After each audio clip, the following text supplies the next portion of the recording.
Single dad saves drowning woman and child, then discovers they're the first family. When Noah Parker dove into a hurricane-torn sea to rescue a drowning mother and son, he had no idea his heroic act would thrust him into the center of a national firestorm. The woman he saved wasn't just any stranger. She was Elena Rivers, the First Lady of the United States. What followed wasn't gratitude, but suspicion, betrayal, and a town that turned its back on him. But before we dive into this incredible story, drop a comment telling us what city you're watching from. We want to see how far this story travels. Now let's begin where it all started, on a storm-ravaged beach where one man's courage would change everything. The sky over Briar Point had turned the color of charcoal in rage. Noah Parker stood at the edge of his weathered deck, coffee mug cooling in his calloused hands, watching the Atlantic Ocean transform into something biblical. Dawn should have been breaking, but the storm had swallowed the sun whole, leaving only a bruised twilight that made it impossible to tell if it was 6 in the morning or the end of the world. The wind screamed. It wasn't the gentle coastal breeze that usually carried the smell of salt and possibility through their small fishing town. This was different. This was the kind of wind that tore shingles from roofs and uprooted trees that had stood for generations. The kind that made even the oldest fishermen, men who'd spent their entire lives reading the ocean's moods, pull their boats far inland and pray. "Daddy?" The voice came from behind him, small and uncertain.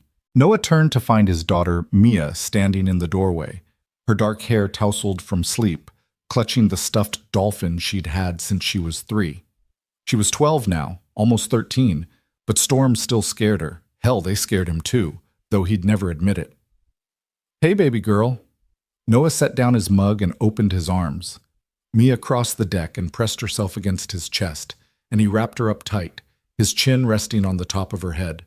She smelled like the lavender shampoo her mother used to buy, the one Noah kept ordering online even though it cost twice as much as the stuff from the grocery store.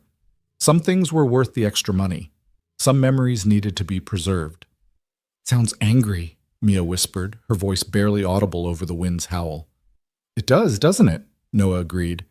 He'd learned in the 3 years since Sarah died that honesty served Mia better than platitudes.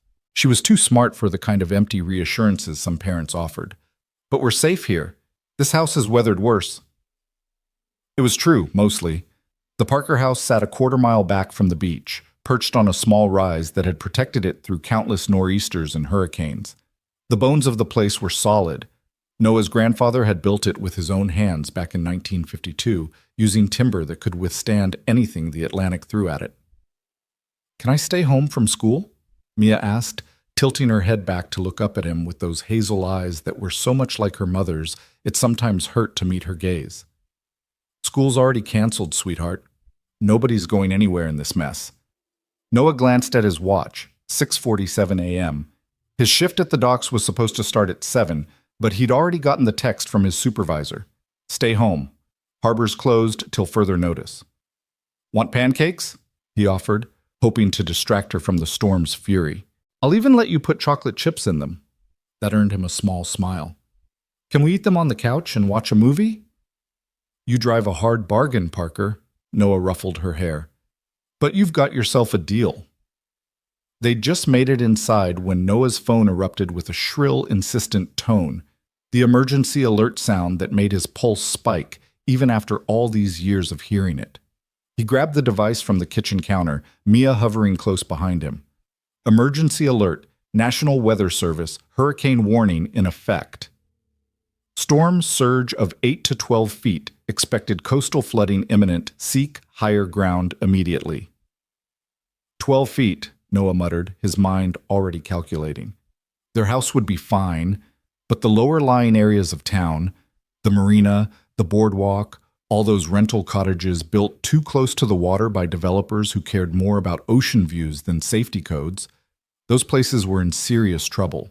"Daddy," Mia's voice had gone small again. "Are people going to be okay?"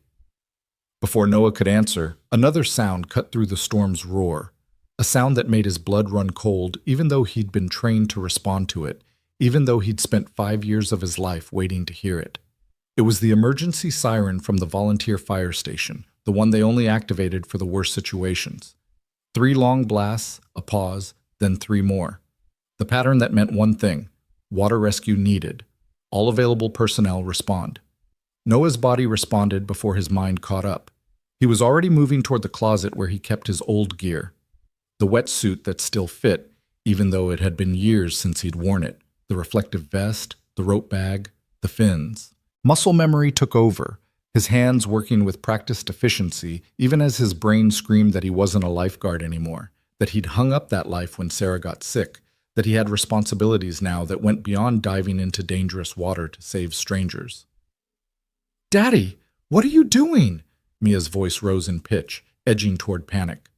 Noah paused, the wetsuit half on, and looked at his daughter. Really looked at her. She was standing in the middle of their living room, her stuffed dolphin clutched so tight her knuckles had gone white, her eyes wide with the same fear he'd seen the day he explained that Mommy wasn't coming home from the hospital. He should stay. The rational part of his brain knew that. He had a daughter to think about. He wasn't 19 anymore, wasn't invincible, wasn't the Noah Parker who used to dive off cliffs and swim through riptides like it was nothing. He was 40 years old with a bad knee and a daughter who'd already lost one parent. But that siren kept wailing, and somewhere out there in that churning gray chaos, someone was in the water. Someone was drowning, and Noah Parker had never been able to ignore that sound. "Listen to me, baby." He crouched down so he was at eye level with Mia, his hands on her shoulders. "I need you to do something for me. I need you to go to Mrs. Chen's house next door and wait for me there. Can you do that?" "You're going out in the storm." It wasn't a question. "Someone needs help, Mia." "Someone always needs help." The words burst out of her, sharp and accusatory. "What about me? What if something happens to you? What if you don't come back?" The question hung between them like a physical thing, heavy and impossible to dismiss, because it was valid. God, it was so valid it made Noah's chest tight. "I will come back," he said, putting every ounce of certainty he could muster into those 4 words. "I promise you, I will always come back." "You can't promise that." Mia's voice broke. "Mommy didn't come back." Noah felt something crack inside his chest. He pulled his daughter close, holding her while the siren wailed and the wind tried to tear their house apart and the ocean raged against the shore. "You're right," he whispered into her hair. "I can't promise nothing will ever happen to me, but I can promise I'll fight like hell to get back to you, always." He pulled back, cupping her face in his hands. "And you know why? Because you're my reason. You're my reason for everything." Mia sniffled, wiping her eyes with the back of her hand. "Be careful." "Always am." It was a lie they both needed him to tell. He finished pulling on his wetsuit, grabbed his gear, and pulled Mia into one more fierce hug before nudging her toward the door. "Mrs. Chen's house, right now, and stay away from the windows." He watched until she made it safely next door, saw Mrs. Chen, their 70-something neighbor who had basically adopted them after Sarah died, pull Mia inside. Only then did Noah turn toward the beach. The walk from his house to the shore usually took 5 minutes. Today, fighting against wind that felt like a physical opponent trying to shove him backward, it took 15. Rain lashed his face like needles. The emergency siren had gone silent, which somehow made everything worse. The silence meant either the rescue was over or the situation was so dire they needed everyone to hear instructions over the radio. Noah's radio crackled to life on his vest. Multiple reports of individuals in the water near the South Jetty. Repeat, multiple individuals in the water. Static swallowed the rest. The South Jetty. Noah altered his course, running now, his old lifeguard training kicking in. Don't think, just move. Don't calculate the odds, just respond. Someone in the water meant seconds mattered. Minutes meant the difference between a rescue and a recovery. He crested the dune and the full scope of the disaster hit him. The ocean had transformed into something alien and furious. Waves as tall as buildings rolled toward shore, their faces steep and dark, crowned with wind-torn foam. The beach had vanished under the surge, water reaching all the way to the dune line. And there, maybe 50 yards offshore, being tossed in the surf like rag dolls, were 2 figures. No, Not just two figures. A woman and a child. Noah's training told him to wait for backup, to never go in alone, to assess the situation, call for support, use the proper equipment. His training could go to hell. He dropped his gear bag, kept only the rope and his fins, and ran straight into the water. The cold hit him like a freight train, stealing his breath despite the wetsuit. The surge tried to knock him off his feet, but Noah dove under the first wave, using the techniques he'd learned during his years guarding the beaches. You don't fight the ocean, you work with it. You find the rhythm in the chaos. The second wave caught him wrong, tumbling him sideways, filling his mouth with salt water that tasted like rage and ancient things. He kicked hard, breaking the surface, gasping for air. Rain hammered his face. The shore was already distant, farther than it should have been after just seconds in the water. The rip current was pulling him out, the same current that probably dragged the woman and child off the beach in the first place. Use it, his old instructor's voice echoed in his head. Use the rip to get out to them, then swim parallel to work your way back. Noah stopped fighting the outward pull and let it carry him, using his energy to angle toward where he'd seen the figures. The woman first. He could see her now, barely keeping her head above water, her arms wrapped around something. The child. Hold on, he shouted, but the wind ripped the words away. 20 yards, 15. He was close enough now to see details. The woman's dark hair plastered to her skull, the small body she clutched with desperate strength, the absolute terror in her eyes. 10 yards. A wave rose between them, and Noah dove through it, kicking hard. When he surfaced, the woman was sinking. No, no, no, no. He covered the final distance in 4 powerful strokes, diving down into the murky water, his hands searching, finding fabric, then flesh, then the small weight of the child. He grabbed them both, kicking for the surface with everything he had. They broke into the air together. The woman was coughing, choking, barely conscious. The child wasn't moving. "I've got you," Noah gasped, trying to keep all their heads above water. "I've got you both." The woman's eyes focused on him for just a moment. He saw something in them. Recognition, maybe? Or just the desperate hope that comes from being pulled back from the edge of death. Then her eyes rolled back and she went limp. "No, hey!" Noah grabbed her face, tilting it up. "Stay with me!" But she was gone, unconscious, her full weight now his to bear along with the child's. And they were far from shore, in water that wanted to kill them, in a storm that showed no signs of mercy. Noah's training had prepared him for this moment, but his training had assumed he'd have backup, equipment, a fighting chance. Instead, he had 2 unconscious people, his own rapidly depleting strength, and an ocean that seemed personally offended by his audacity. He made a choice. He rolled onto his back, pulling the woman and child on top of his chest, using his body as a flotation device. Then he started to kick, angling parallel to the shore, using the technique that had saved his own life more than once. Don't fight the rip. Swim across it. Work your way back gradually. His legs burned, his arms screamed. The child's weight pressed against his chest, and he couldn't tell if the small body was breathing or if the movement he felt was just the water's motion. "Come on," he grunted, kicking harder. "Come on, damn it!" He thought about Mia, about the promise he'd made, about the look on her face when he'd walked out the door. He thought about Sarah, about the way she'd fought the cancer right up until the end, never giving up even when the odds were impossible. "You don't get to quit, Parker," he told himself. "Not today. Not ever." A wave caught them, lifting them up, and for a moment Noah could see the beach. Figures there now, people, fire trucks, flashing lights painting the gray morning in shades of red and blue. Then the wave crashed and they tumbled, and Noah lost his grip on the woman. He grabbed wildly, catching her arm, pulling her back, refusing to let go, even though his muscles were fire and his lungs were screaming and every instinct said to save himself, to let them go, to survive. But Noah Parker was a lot of things.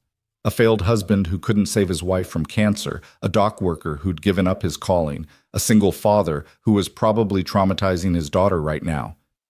But he had never been a quitter. His foot scraped bottom, sand, solid sand. He'd made it to the shallows.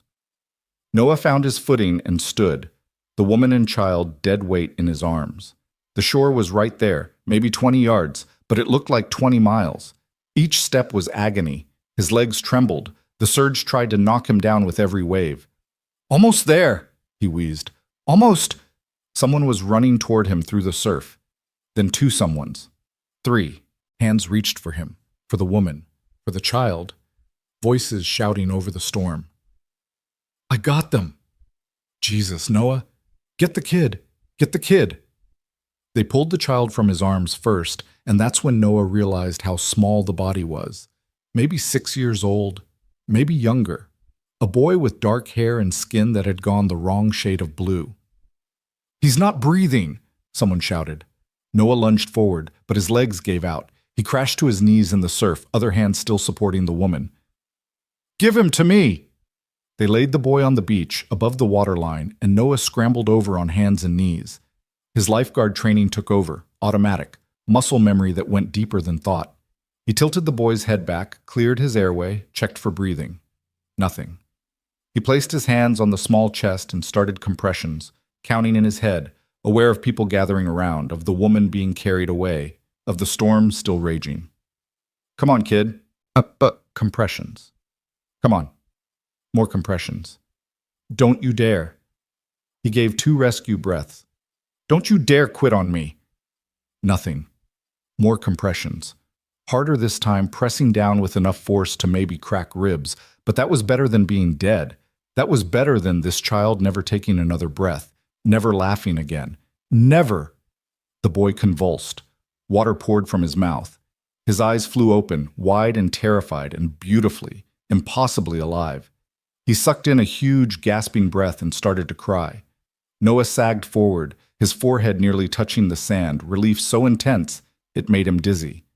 "That's it," he breathed. "That's it, buddy. You're okay. You're okay now." Someone wrapped a blanket around the boy.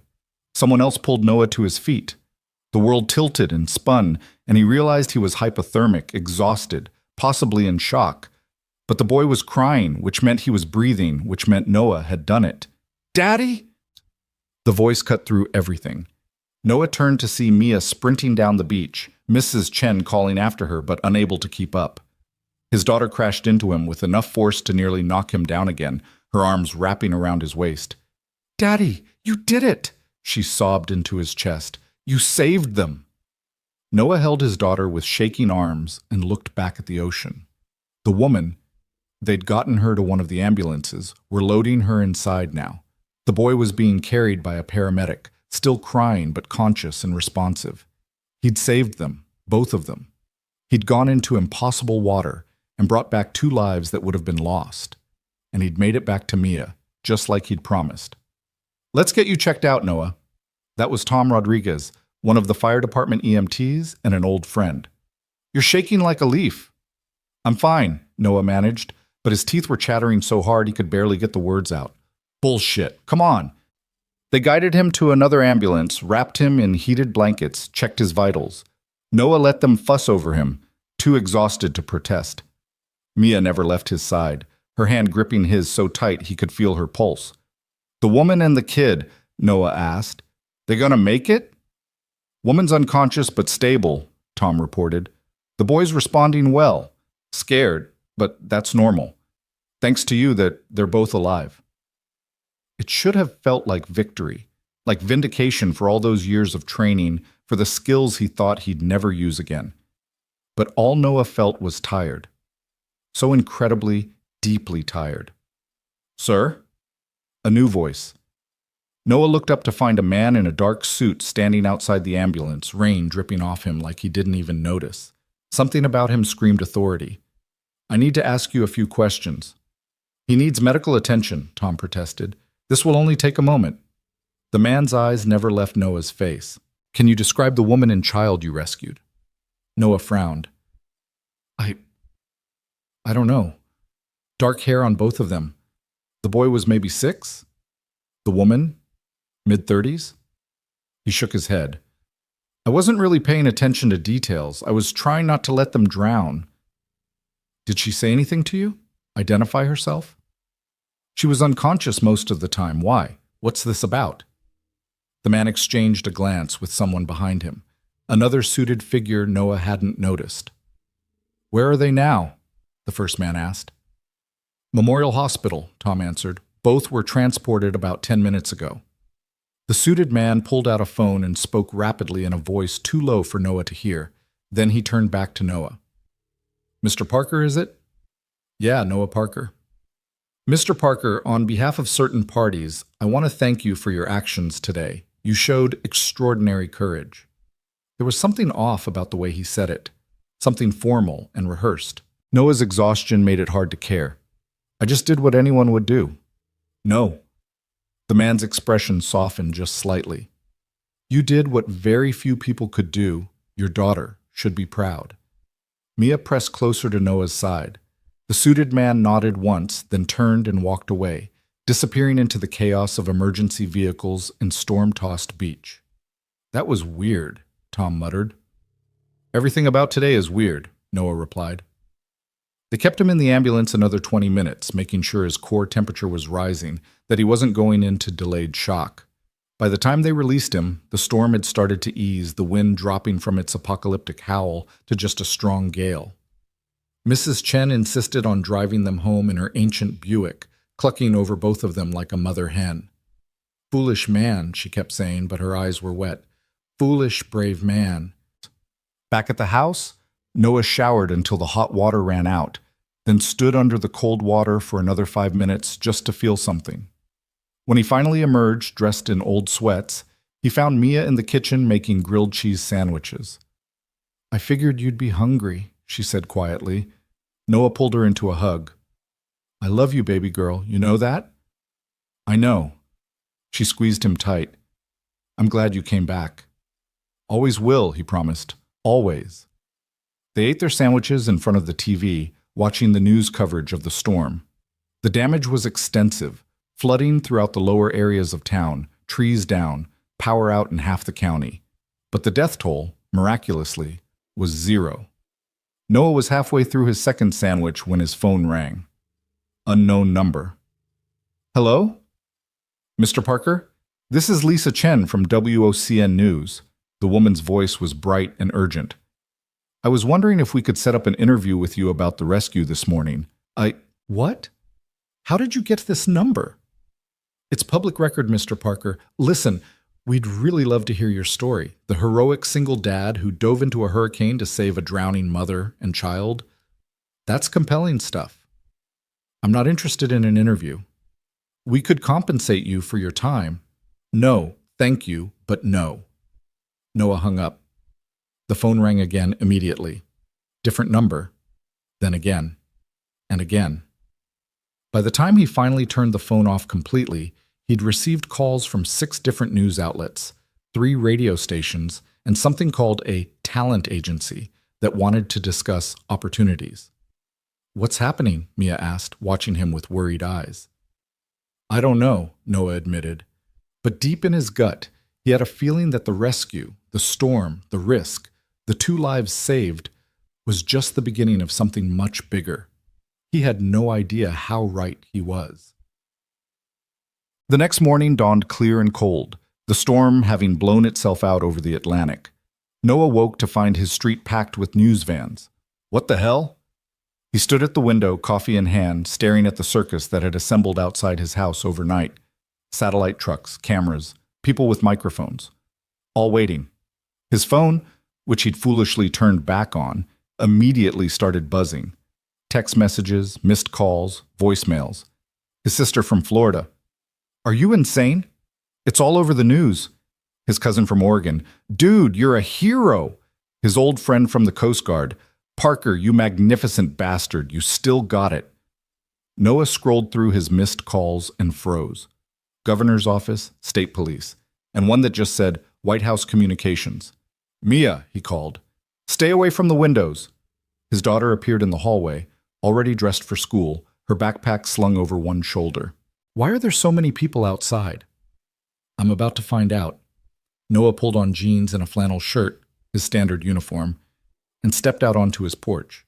Immediately, the crowd surged forward, microphones thrust toward him, cameras flashing, questions shouted over each other.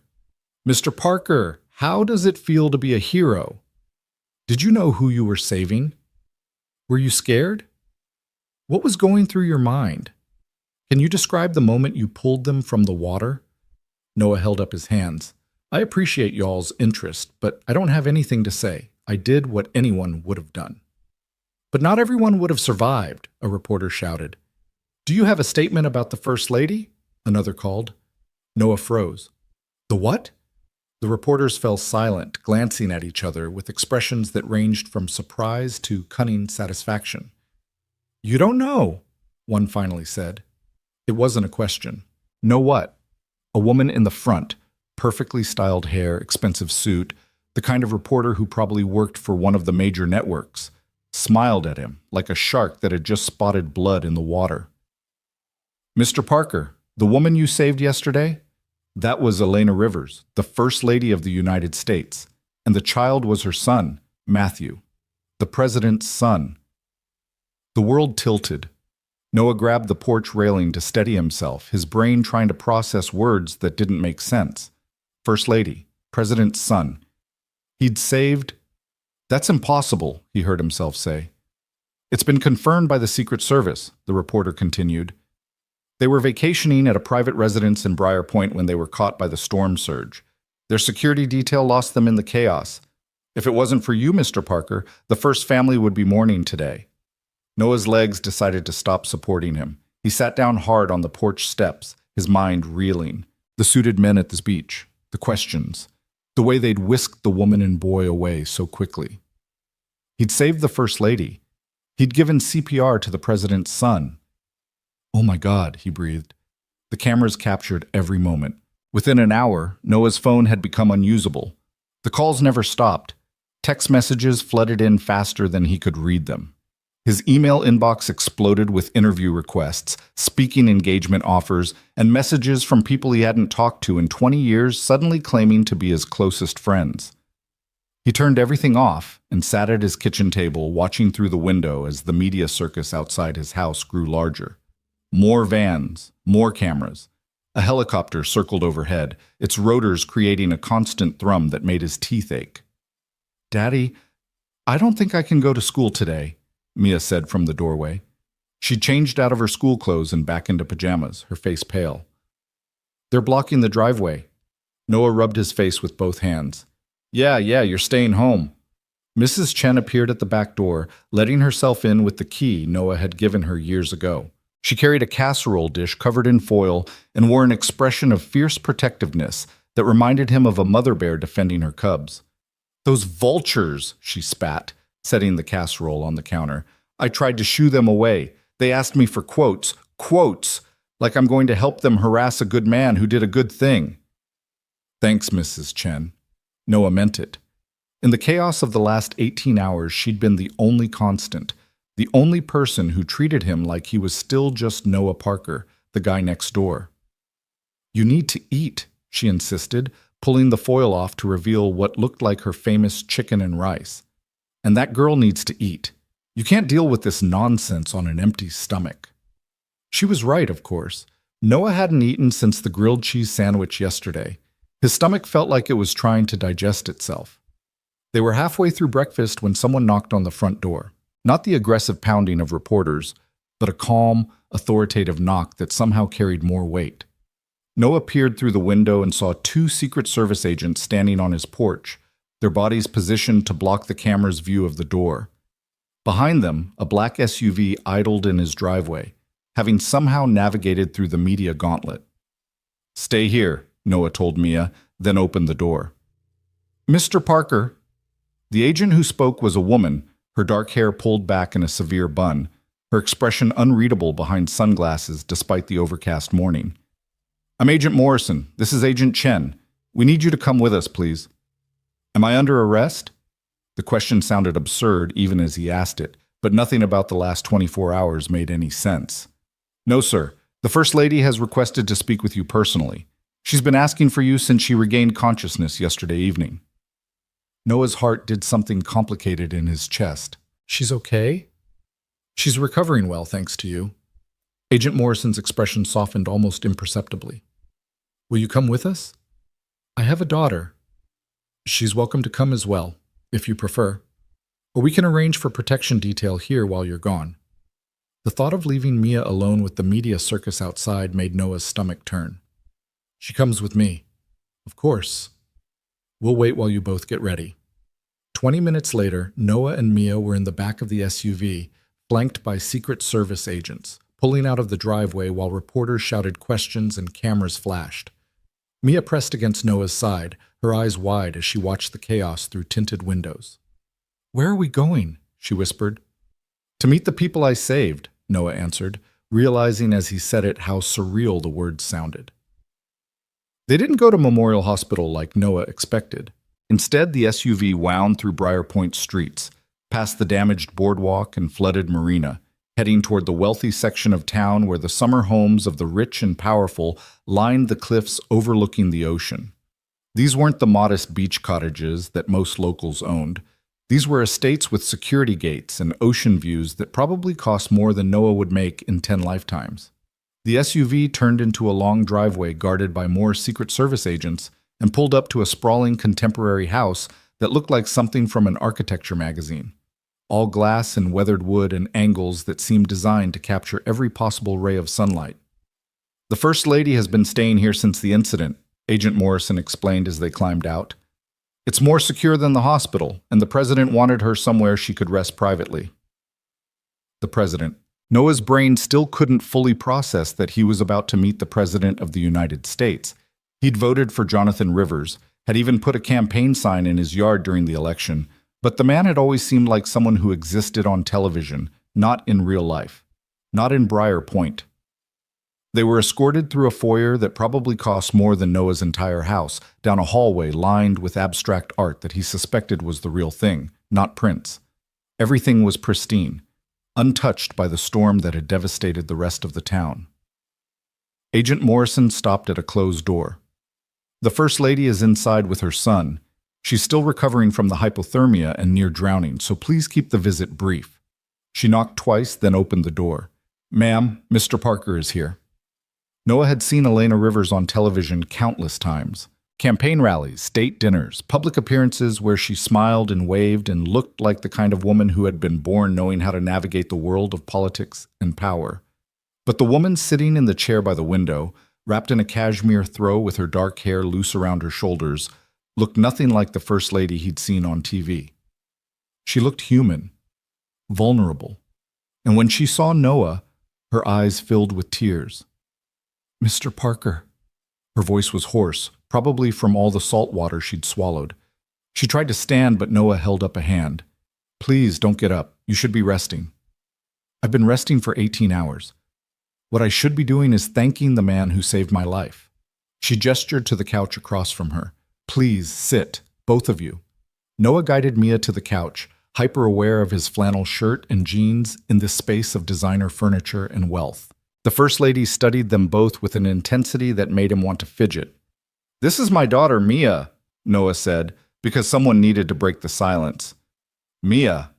Elena smiled, and it transformed her entire face, made her look younger and warmer. "What a beautiful name. How old are you, sweetheart?" 12, Mia managed, her voice barely above a whisper. "Almost 13. Almost 13 is a very important age." Elena's smile widened. "My son Matthew just turned 7. He's sleeping right now, but he's been asking about you too, Mr. Parker. He doesn't remember much from yesterday, but he knows someone pulled him from the water. Someone saved him." Noah's throat felt tight. "Is he okay? Really okay?" "Thanks to you, yes. The doctor said if he'd been without oxygen for even a minute longer." She stopped, pressing a hand to her mouth, visibly collecting herself. "I'm sorry. It's still very fresh." "You don't have to apologize, ma'am." "Elena, please. I think the man who saved my life can call me by my first name." She leaned forward, her eyes locked on his. "Mr. Parker."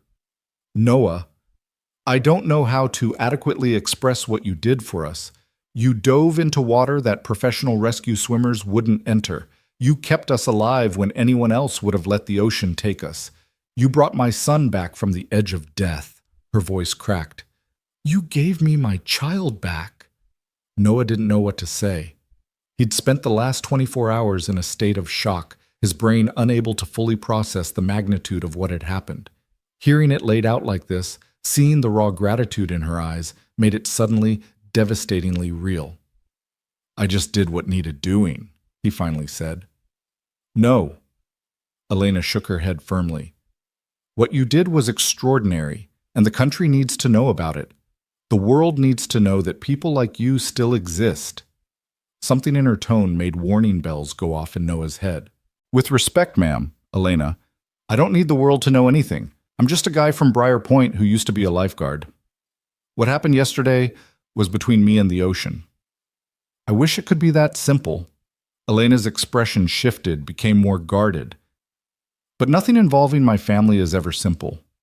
The moment you pulled us from that water, you became part of a story that belongs to the nation, and I'm afraid that story has already started being told, with or without your permission." As if on cue, Agent Morrison stepped into the room carrying a tablet. She handed it to Elena without a word. Elena glanced at the screen, and something dark flickered across her face. She turned the tablet toward Noah. "This is trending on every social media platform. It's the top story on every news network. You're everywhere, Noah." Noah took the tablet with hands that had started shaking. The screen showed a news website, and the headline made his stomach drop. "Local hero saves first family. Single dad risks everything in hurricane rescue."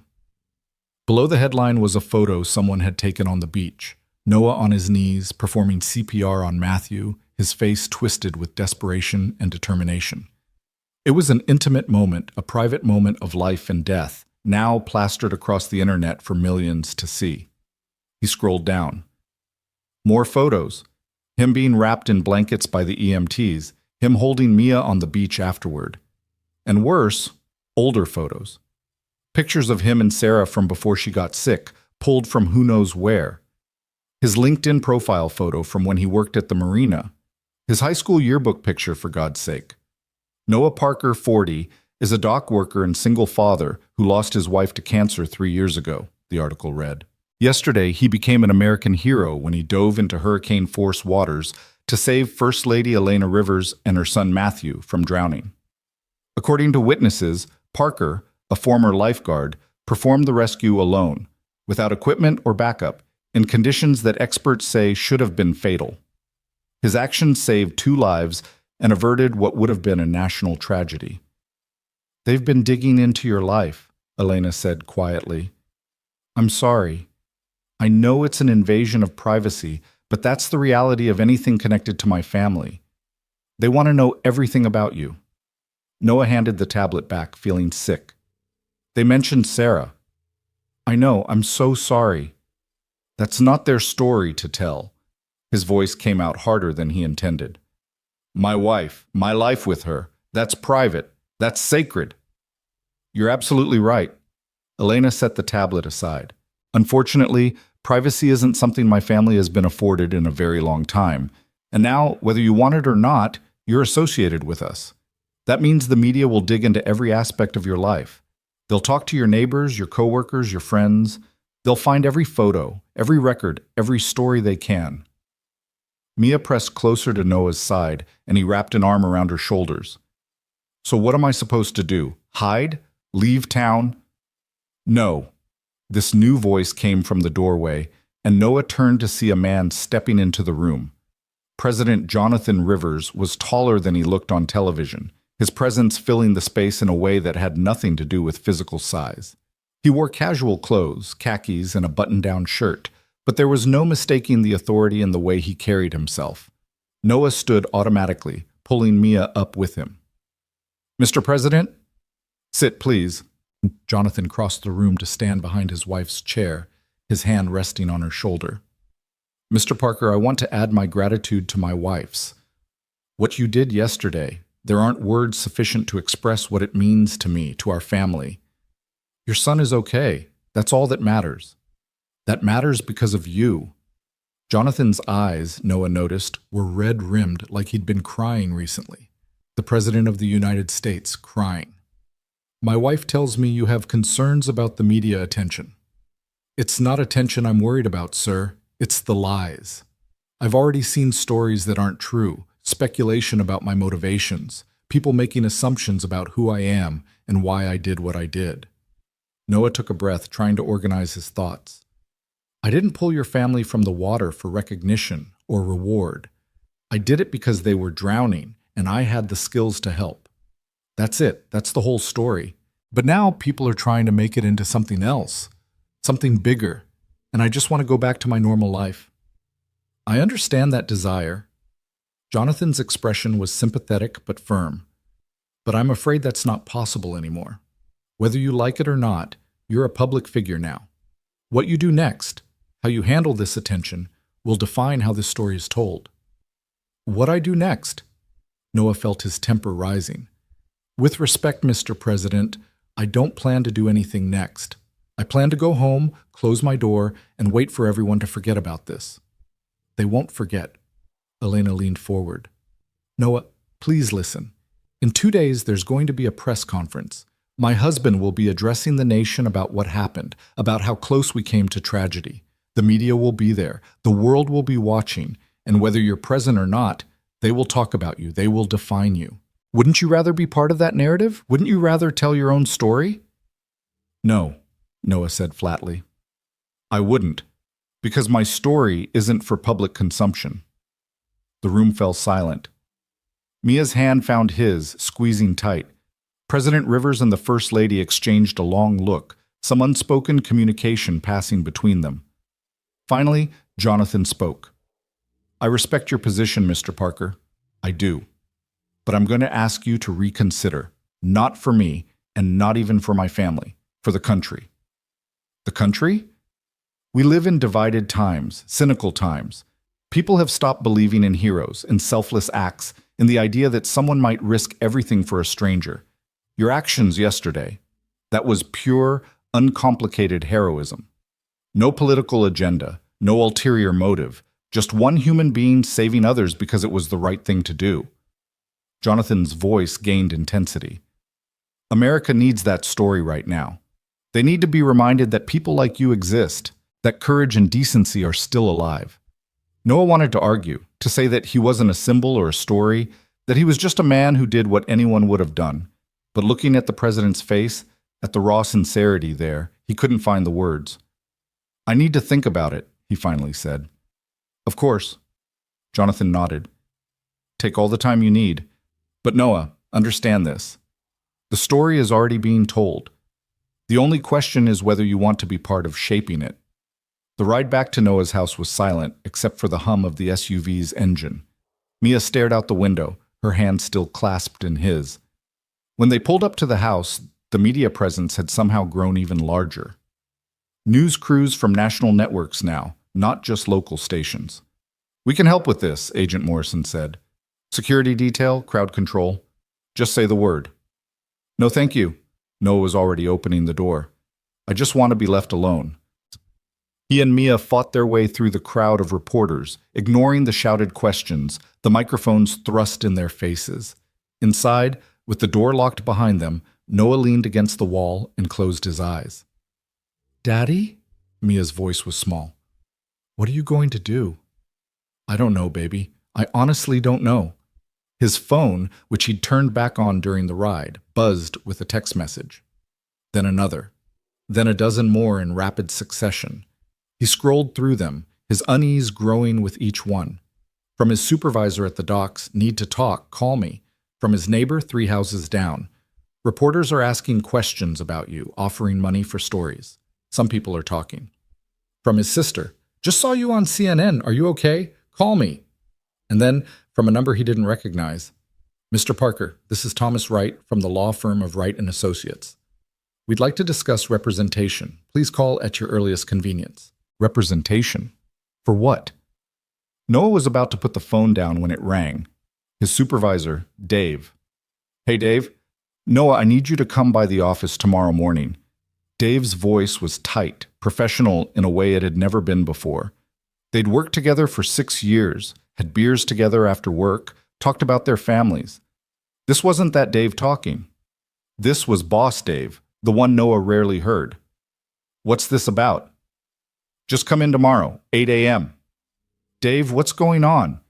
A pause, then, we need to discuss your continued employment with the company. That's all I can say right now. The line went dead. Noah stared at the phone, his brain struggling to process what he'd just heard.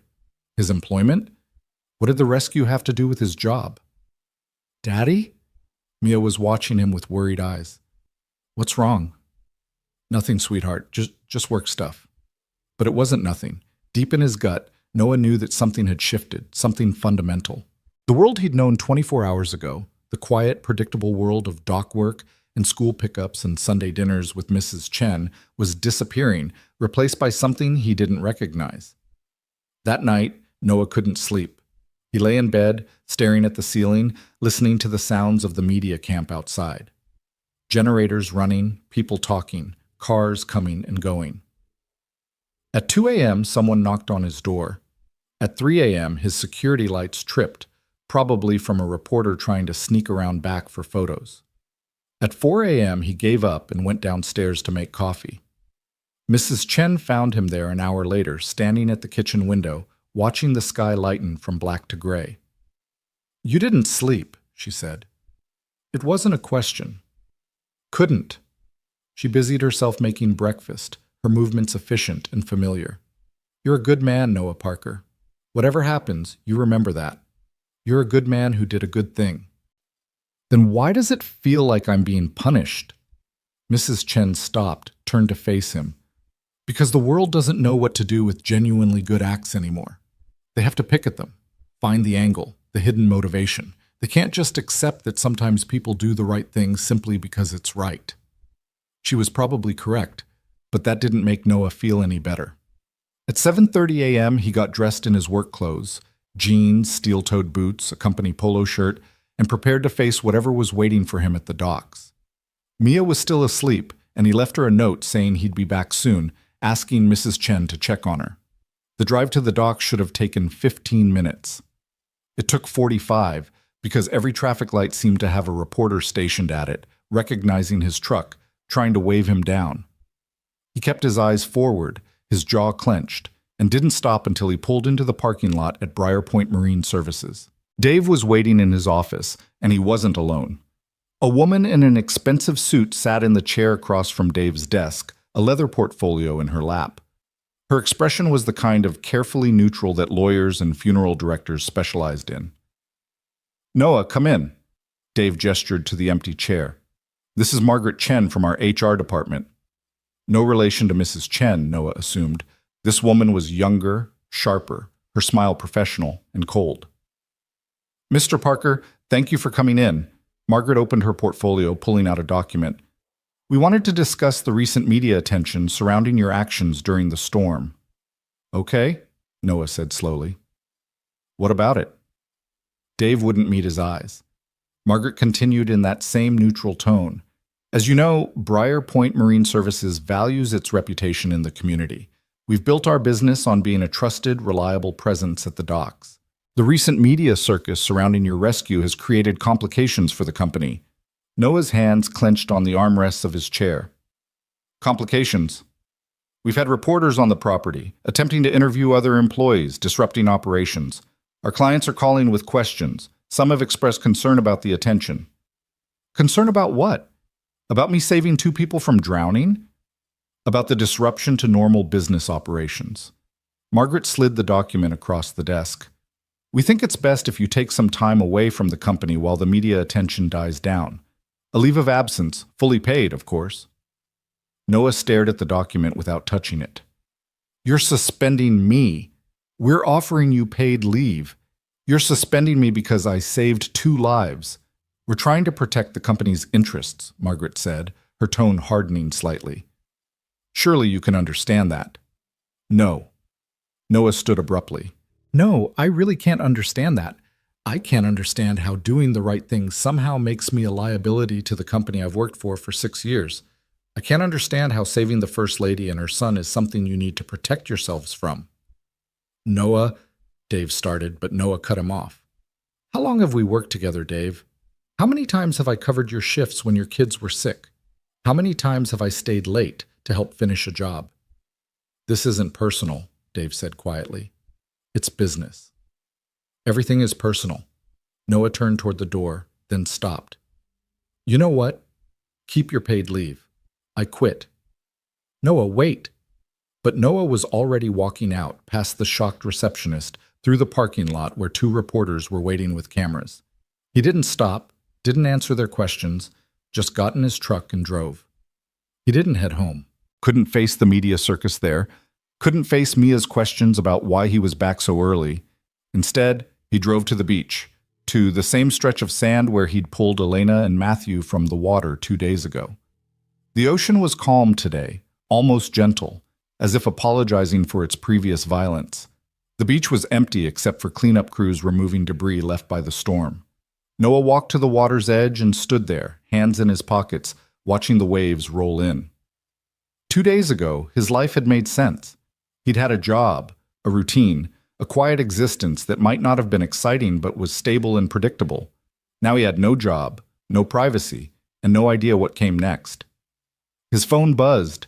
Another text from his sister, another call from a reporter, another email from someone wanting something from him.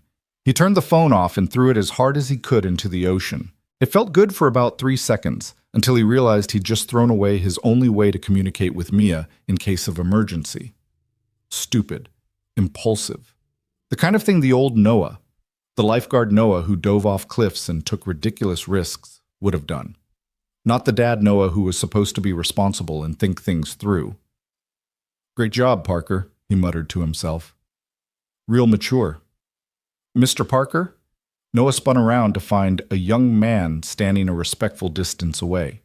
He was maybe 30, wearing jeans and a Briar Point Community College sweatshirt, holding a phone but not pointing it at Noah like a weapon the way the reporters did. "I'm not giving interviews," Noah said automatically. "I'm not a reporter." The man took a step closer, and Noah could see now that he looked nervous, his hands shaking slightly. "I'm Sam Morrison. I just wanted to thank you." "Thank me?" "I was on the beach that morning. I saw what you did." Sam's voice cracked. "I saw you run into the water when everyone else was running away. I saw you bring that little boy back to life. And I needed you to know that it mattered. What you did mattered." Noah didn't know what to say. Sam filled the silence. "My little brother drowned when I was 15. We were at a lake, and he went out too far, and I couldn't get to him in time. I've lived with that for 15 years. But watching you yesterday, seeing you save that kid," he wiped his eyes with the back of his hand, "it made me believe that maybe not all drownings end the way my brother's did, that sometimes people get saved. So thank you. Thank you for reminding me that heroes still exist." He turned and walked away before Noah could respond, leaving Noah standing alone on the beach, with tears streaming down his face that he didn't remember starting to cry. He stayed there for another hour, watching the ocean, thinking about Sam's words and the president's words and what Mrs. Chen had said about good acts. When he finally headed back to his truck, the sun was high overhead and the day had warmed considerably. A note was tucked under his windshield wiper. Noah pulled it out, half expecting another reporter's business card or request for an interview. Instead, it was a handwritten message on notebook paper. "You're a good man. Don't let them make you forget that. A grateful neighbor." Then another truck pulled into the parking lot, and Noah recognized it immediately. Tom Rodriguez, the EMT who'd helped him on the beach. Tom got out, walking over with a serious expression. "Heard you quit your job," Tom said without preamble. News traveled fast in small towns. "Yeah, that's bullshit. It is what it is.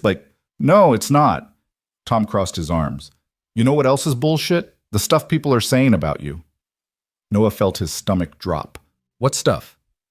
Tom pulled out his phone, pulled up Facebook, and showed Noah a post from a Briar Point community group.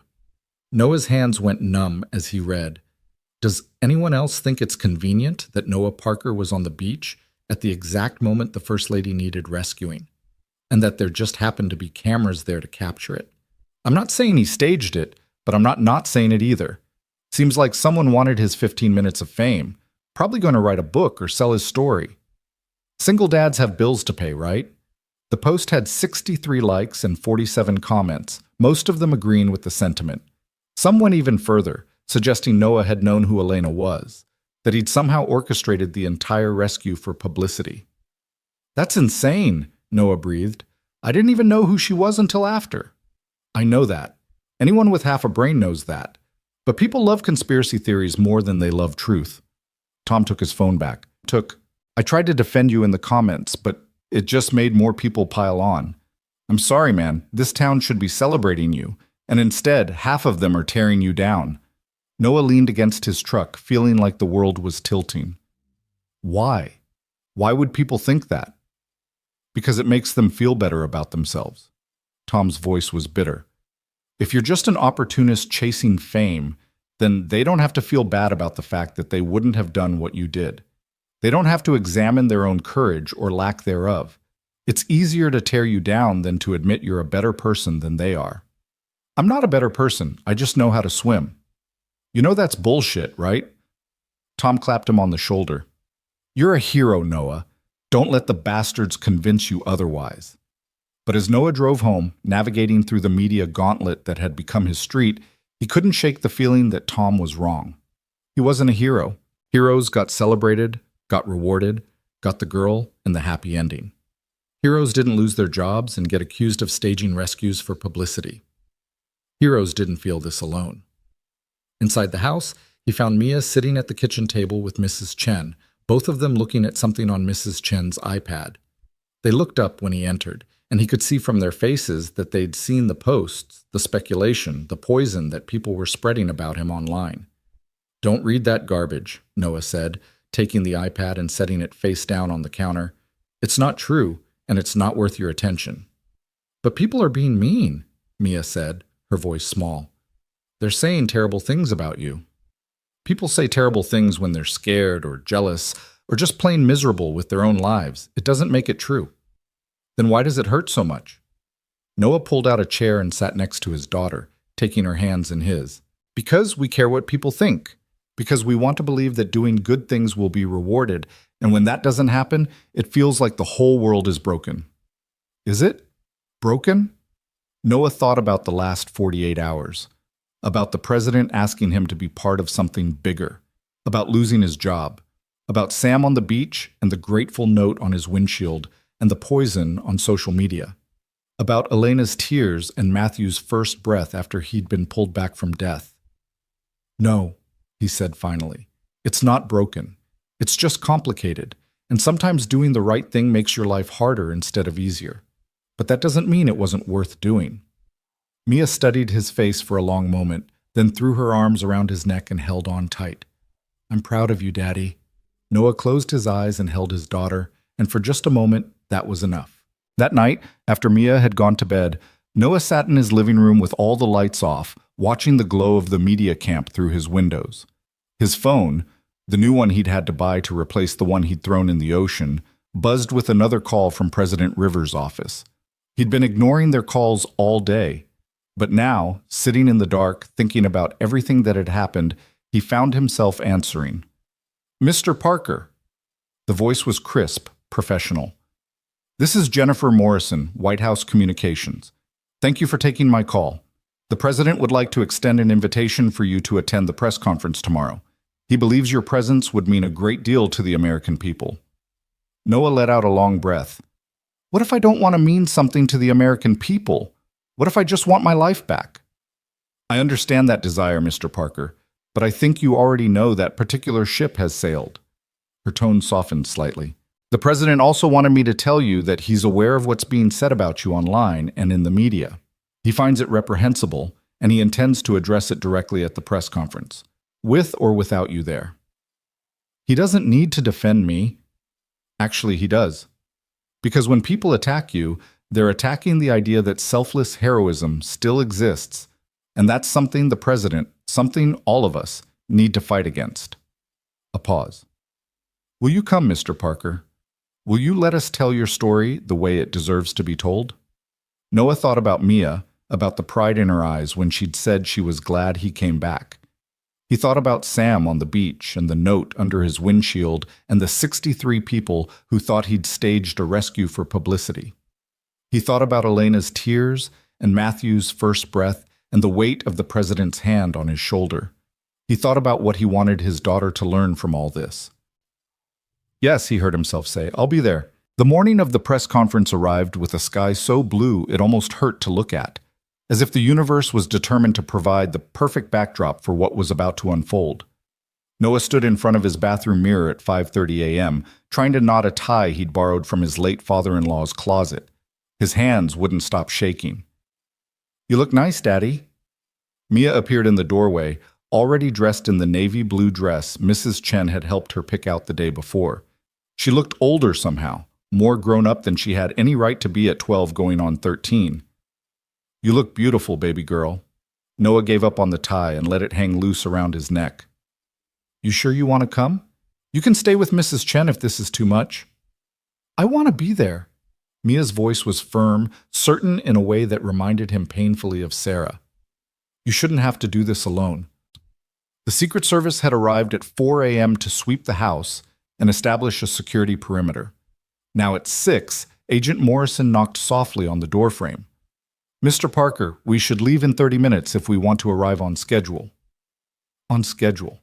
As if this was just another appointment, another ordinary day, instead of Noah Parker from Briar Point about to stand in front of the world's media alongside the President of the United States. Mrs. Chen had made breakfast, but Noah couldn't eat more than a few bites. His stomach felt like it was trying to twist itself into knots. He kept thinking about the Facebook posts, the speculation, the 63 people who thought he was a fraud. What if he got up there and froze? What if he said something stupid? What if he made everything worse? "Stop thinking so hard," Mrs. Chen said, pressing a travel mug of coffee into his hands.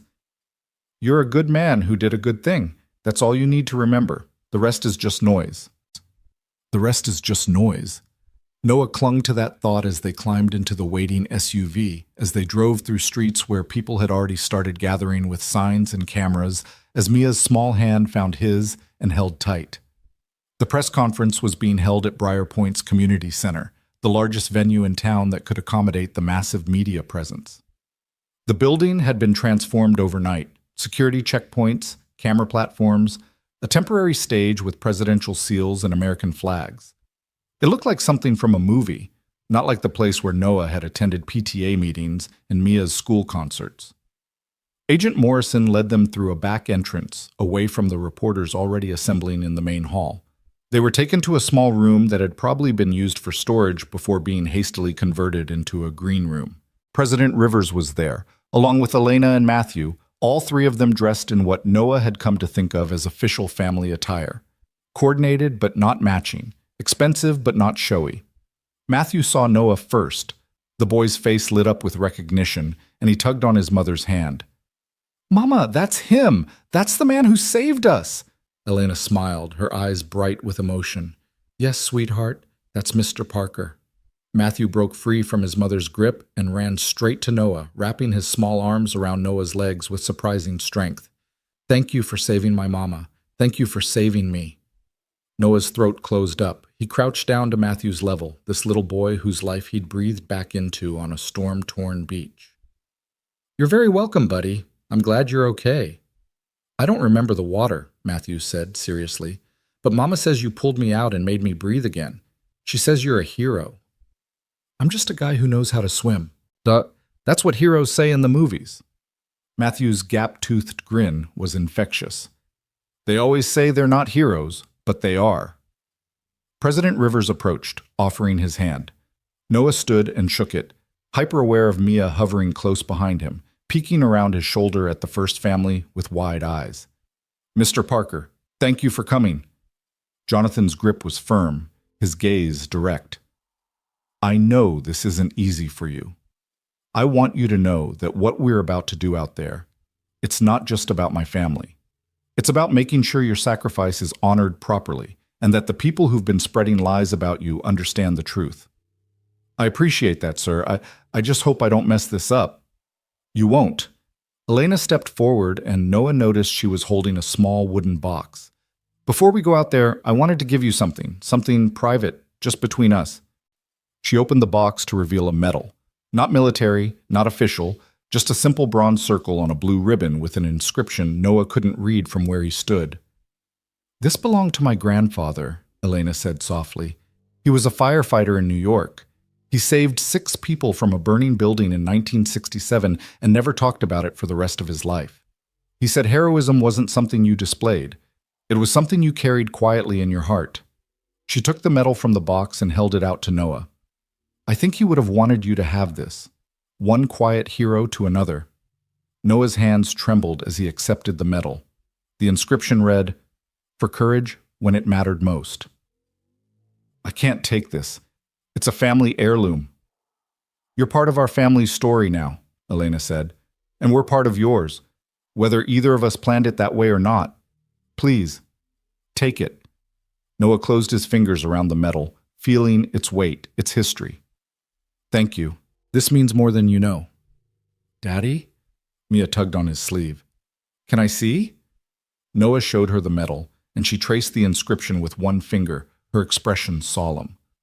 Courage when it mattered most, she read aloud. That's you, Daddy. A staff member appeared in the doorway. Mr. President, we're ready when you are. Jonathan nodded, then turned to Noah. I'm going to speak first. Set the context, address the speculation, make it clear what actually happened. Then I'm going to introduce you. You don't have to say much, just a few words about why you did what you did. Can you do that? Noah thought about all the prepared speeches he'd imagined over the last 2 days, all the perfect words he'd tried to string together in his head. None of them felt right. None of them captured the simple truth of what had happened on that beach. I'll figure something out, he said. They were led through a corridor toward the main hall, and Noah could hear the rumble of voices, the anticipation of hundreds of reporters waiting for the story to begin. Mia squeezed his hand so tight his fingers went numb. You've got this, she whispered. Just tell them the truth. The truth. That sounded so simple. But what was the truth? That he'd seen people drowning and responded on instinct? That he'd been terrified every second he was in that water? That he'd thought about Mia the entire time, about how she couldn't lose another parent? That pulling Matthew from the water and feeling that first breath had been the most profound moment of his life since watching his daughter being born? How do you reduce something that enormous, that significant, to a few words at a podium?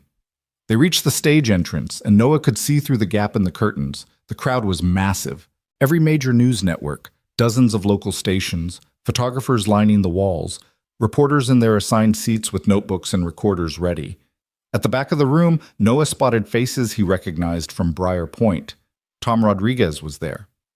Mrs. Chen had somehow made it past security, and there, near the middle, was Dave from the docks, his expression unreadable. Mr. President, you're on, the staff member said. Jonathan Rivers walked onto that stage like he'd been born to it, his smile confident, his wave practiced.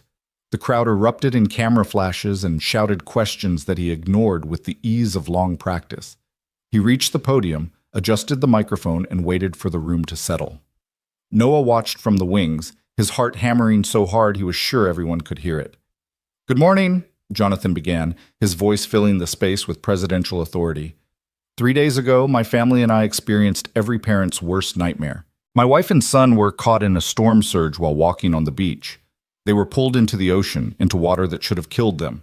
And they would have died, if not for one man's extraordinary courage.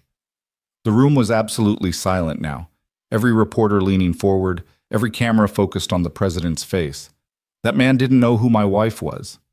He didn't know he was saving the First Lady of the United States and the president's son. He just knew that 2 people were drowning and he had the skills to help. So he ran into water that professional rescue swimmers later told me was unsurvivable. He fought through hurricane-force waves and riptides that would have killed most people. He kept my family alive through strength and determination and sheer refusal to give up. And then, when my son had stopped breathing, when any hope seemed lost, he brought him back to life.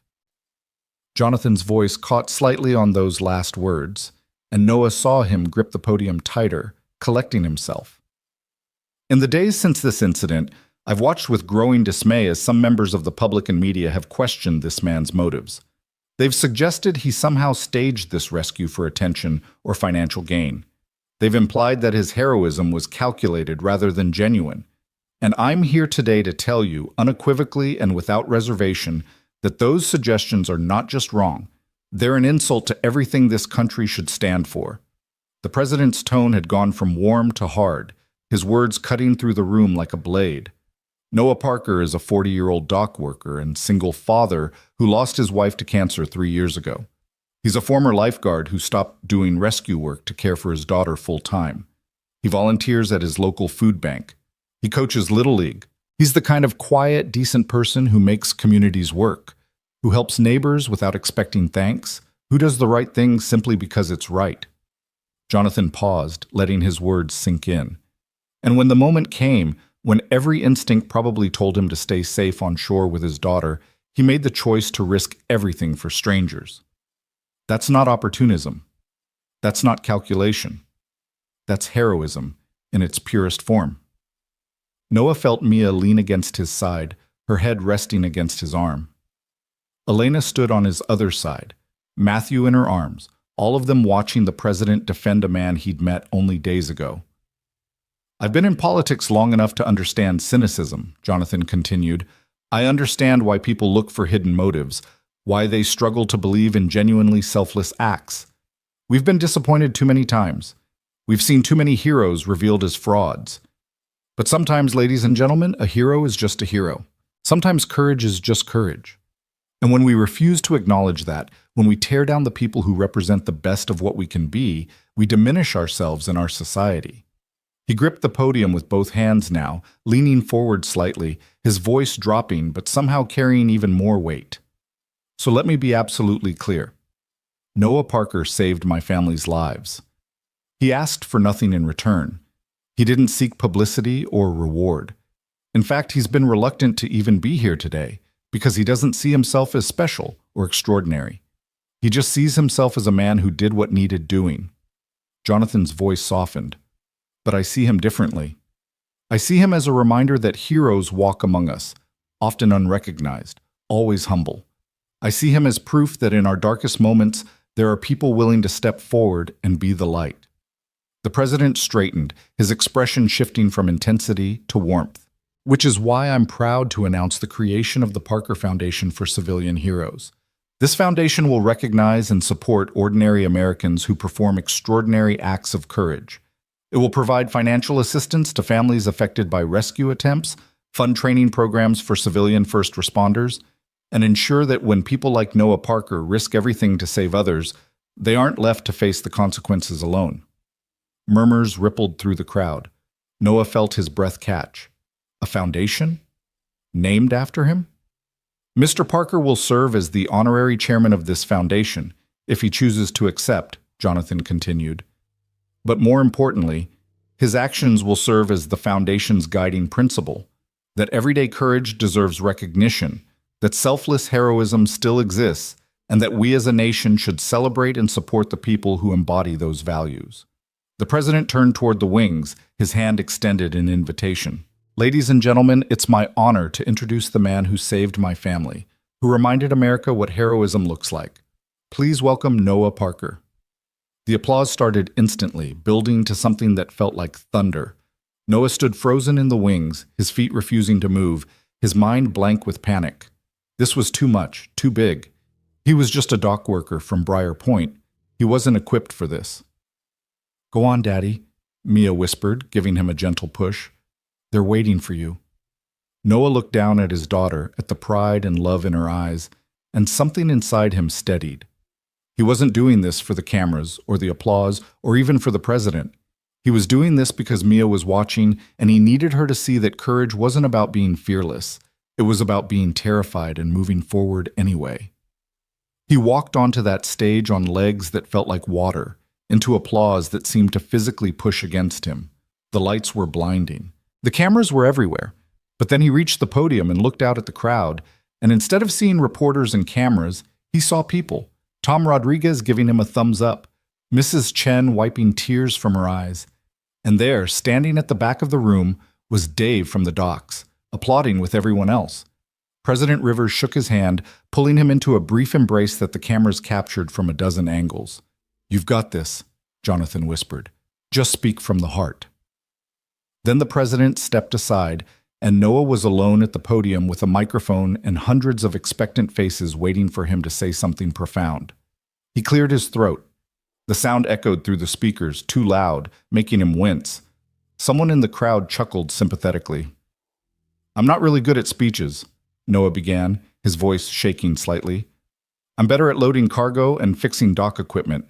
So if this is awkward, I apologize in advance. More chuckles. Warmer this time. Noah took a breath and continued. 3 days ago, I was having coffee on my porch when I heard the emergency sirens. I'm a former lifeguard, so that sound, it still gets to me. It still makes me want to respond, even though I haven't worked a beach in years. He paused, gathering his thoughts. My daughter Mia asked me not to go. She was scared I wouldn't come back. And she had every right to be scared, because she already lost one parent, and here I was, about to run into a hurricane. He could see Mia at the edge of the stage, Elena's hand on her shoulder, both of them watching him intently. But I went anyway. And the reason I went has nothing to do with heroism or courage or any of the things the president so generously attributed to me. I went because I heard those sirens and I knew someone needed help, and I had skills that might make a difference. That's it. That's the whole calculation. Noah leaned on the podium, trying to make eye contact with as many people as possible. I didn't know I was saving the First Lady. I didn't know the little boy I pulled from the water was the president's son. All I knew was that a mother was drowning and her child was drowning, and if I didn't do something, they would die. His voice gained strength as he spoke, the words coming easier now. People have asked me in the last few days why I risked my life for strangers, why I would leave my daughter potentially alone in the world for people I didn't know.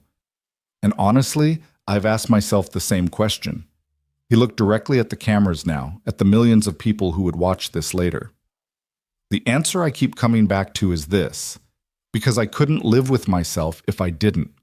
Because I want my daughter to grow up knowing that when someone needs help, you help them. You don't calculate the risks or weigh the costs or worry about what people will think. You just help, because that's what decent people do. The room was absolutely silent. Noah could hear his own breathing through the microphone. The president mentioned that some people have questioned my motives, that they think I somehow staged this rescue or did it for publicity. Noah's jaw tightened. Those accusations hurt. They hurt because they suggest that basic human decency is so rare that it must have an ulterior motive. They hurt because they teach my daughter that no good deed goes unpunished, that trying to help others will just make you a target. He paused, choosing his words carefully. But you know what hurts more? The idea that we've become a society where we can't believe in selfless acts anymore, where we're so cynical, so suspicious, that we have to tear down anyone who does something good. He thought about the Facebook posts, the speculation, the poison that had been spread about him online. I'm not a perfect person. I'm not even an especially good person. I lose my temper sometimes. I feed my daughter too much pizza and not enough vegetables. I forget to return library books, and I drive too fast, and I curse when I stub my toe. A few people in the crowd laughed, but when I saw 2 people drowning, I didn't think about any of that. I just thought about getting them to safety, and I'd do it again, 1,000 times over, regardless of who they were or what it cost me. Noah's hands gripped the podium edge, his knuckles white. The president has done me an incredible honor by creating this foundation and putting my name on it. I'm grateful and humbled and honestly a little overwhelmed. But if this foundation is going to mean anything, it can't just be about recognizing heroes. It has to be about creating a culture where heroism is possible, where people feel empowered to help each other instead of pulling out their phones to record tragedy, where doing the right thing is celebrated instead of questioned. He looked over at Jonathan, at Elena, and Matthew, at his daughter standing proud at the stage edge. 3 days ago, I pulled 2 people from the ocean. Today, the president pulled me from obscurity and put me on a national stage. Neither of us asked for the other's help, but we both needed it. And I think there's a lesson in that. Noah's voice softened. We're all drowning sometimes. We're all caught in currents we can't fight alone. And the measure of our society isn't how we treat the powerful or the famous. It's how we treat each other when we're struggling. It's whether we dive into the water to help or whether we stand on shore and watch people drown. He stepped back from the podium, uncertain if he was finished or if he should say more. President Rivers appeared at his side, clasping his shoulder. Ladies and gentlemen, Noah Parker. Jonathan's voice was thick with emotion. A genuine American hero. The applause this time was deafening. People stood, the ovation spreading through the room like a wave. Noah stood there, overwhelmed, until Mia ran onto the stage and crashed into him, her arms wrapping around his waist. He held his daughter while cameras flashed and reporters shouted questions, and President Rivers stood beside them, applauding along with everyone else. This was the moment, Noah thought. This was the moment that would define how the story was told. Not the rescue itself, but this, standing on a stage with his daughter, being recognized for doing what any decent person should do. The press conference continued for another 20 minutes. Reporters asked questions which Jonathan fielded with practiced ease. Noah stood to the side with Mia and the first family, watching it all unfold like he was outside his own body. "You did good," Elena whispered to him. "You told the truth, and you made people listen. That's all anyone can do." When it was finally over, when the reporters had been ushered out and the cameras turned off, Noah found himself in a quiet corner with just his daughter and Mrs. Chen, who had somehow talked her way backstage. "I'm so proud of you," Mrs. Chen said, pulling him into a fierce hug that smelled like lavender and home. "Your wife would be so proud." The mention of Sarah made Noah's chest tight. He'd been so focused on surviving the last 3 days that he hadn't had time to think about what she would have made of all this. Sarah had always been the brave one, the one who faced cancer with grace and humor, even when it was killing her. She would have known exactly what to say up there, would have handled the spotlight with ease. "I wish she was here," Noah admitted quietly. "She is," Mrs. Chen said firmly, tapping his chest over his heart. "Right here, always." They were preparing to leave when Dave appeared, looking uncomfortable in his one good suit. He approached slowly, like he wasn't sure he'd be welcome. "Noah, He stopped, seeming to struggle with what to say. "I need to apologize. What we did, letting you go like that, it was wrong. I let corporate pressure and fear dictate my actions instead of standing up for someone who'd been a good employee and a good friend for years." Noah studied the man who'd been his supervisor and his friend, who'd sat with him in the hospital when Sarah was dying, who'd taught Mia how to tie nautical knots on slow days at the dock. "You fired me to protect the company's reputation," Noah said quietly, "because having me around was inconvenient. I know, and I'm ashamed of that." Dave met his eyes. "The company wants you back, with a raise, and a public apology, and anything else we can do to make this right." "What changed?" Noah asked, though he already knew the answer. "You became famous. You became someone it's good to be associated with instead of someone to avoid." Dave's jaw tightened. "And that makes me feel even worse, because it means we were only ever concerned with optics, not with doing right by you."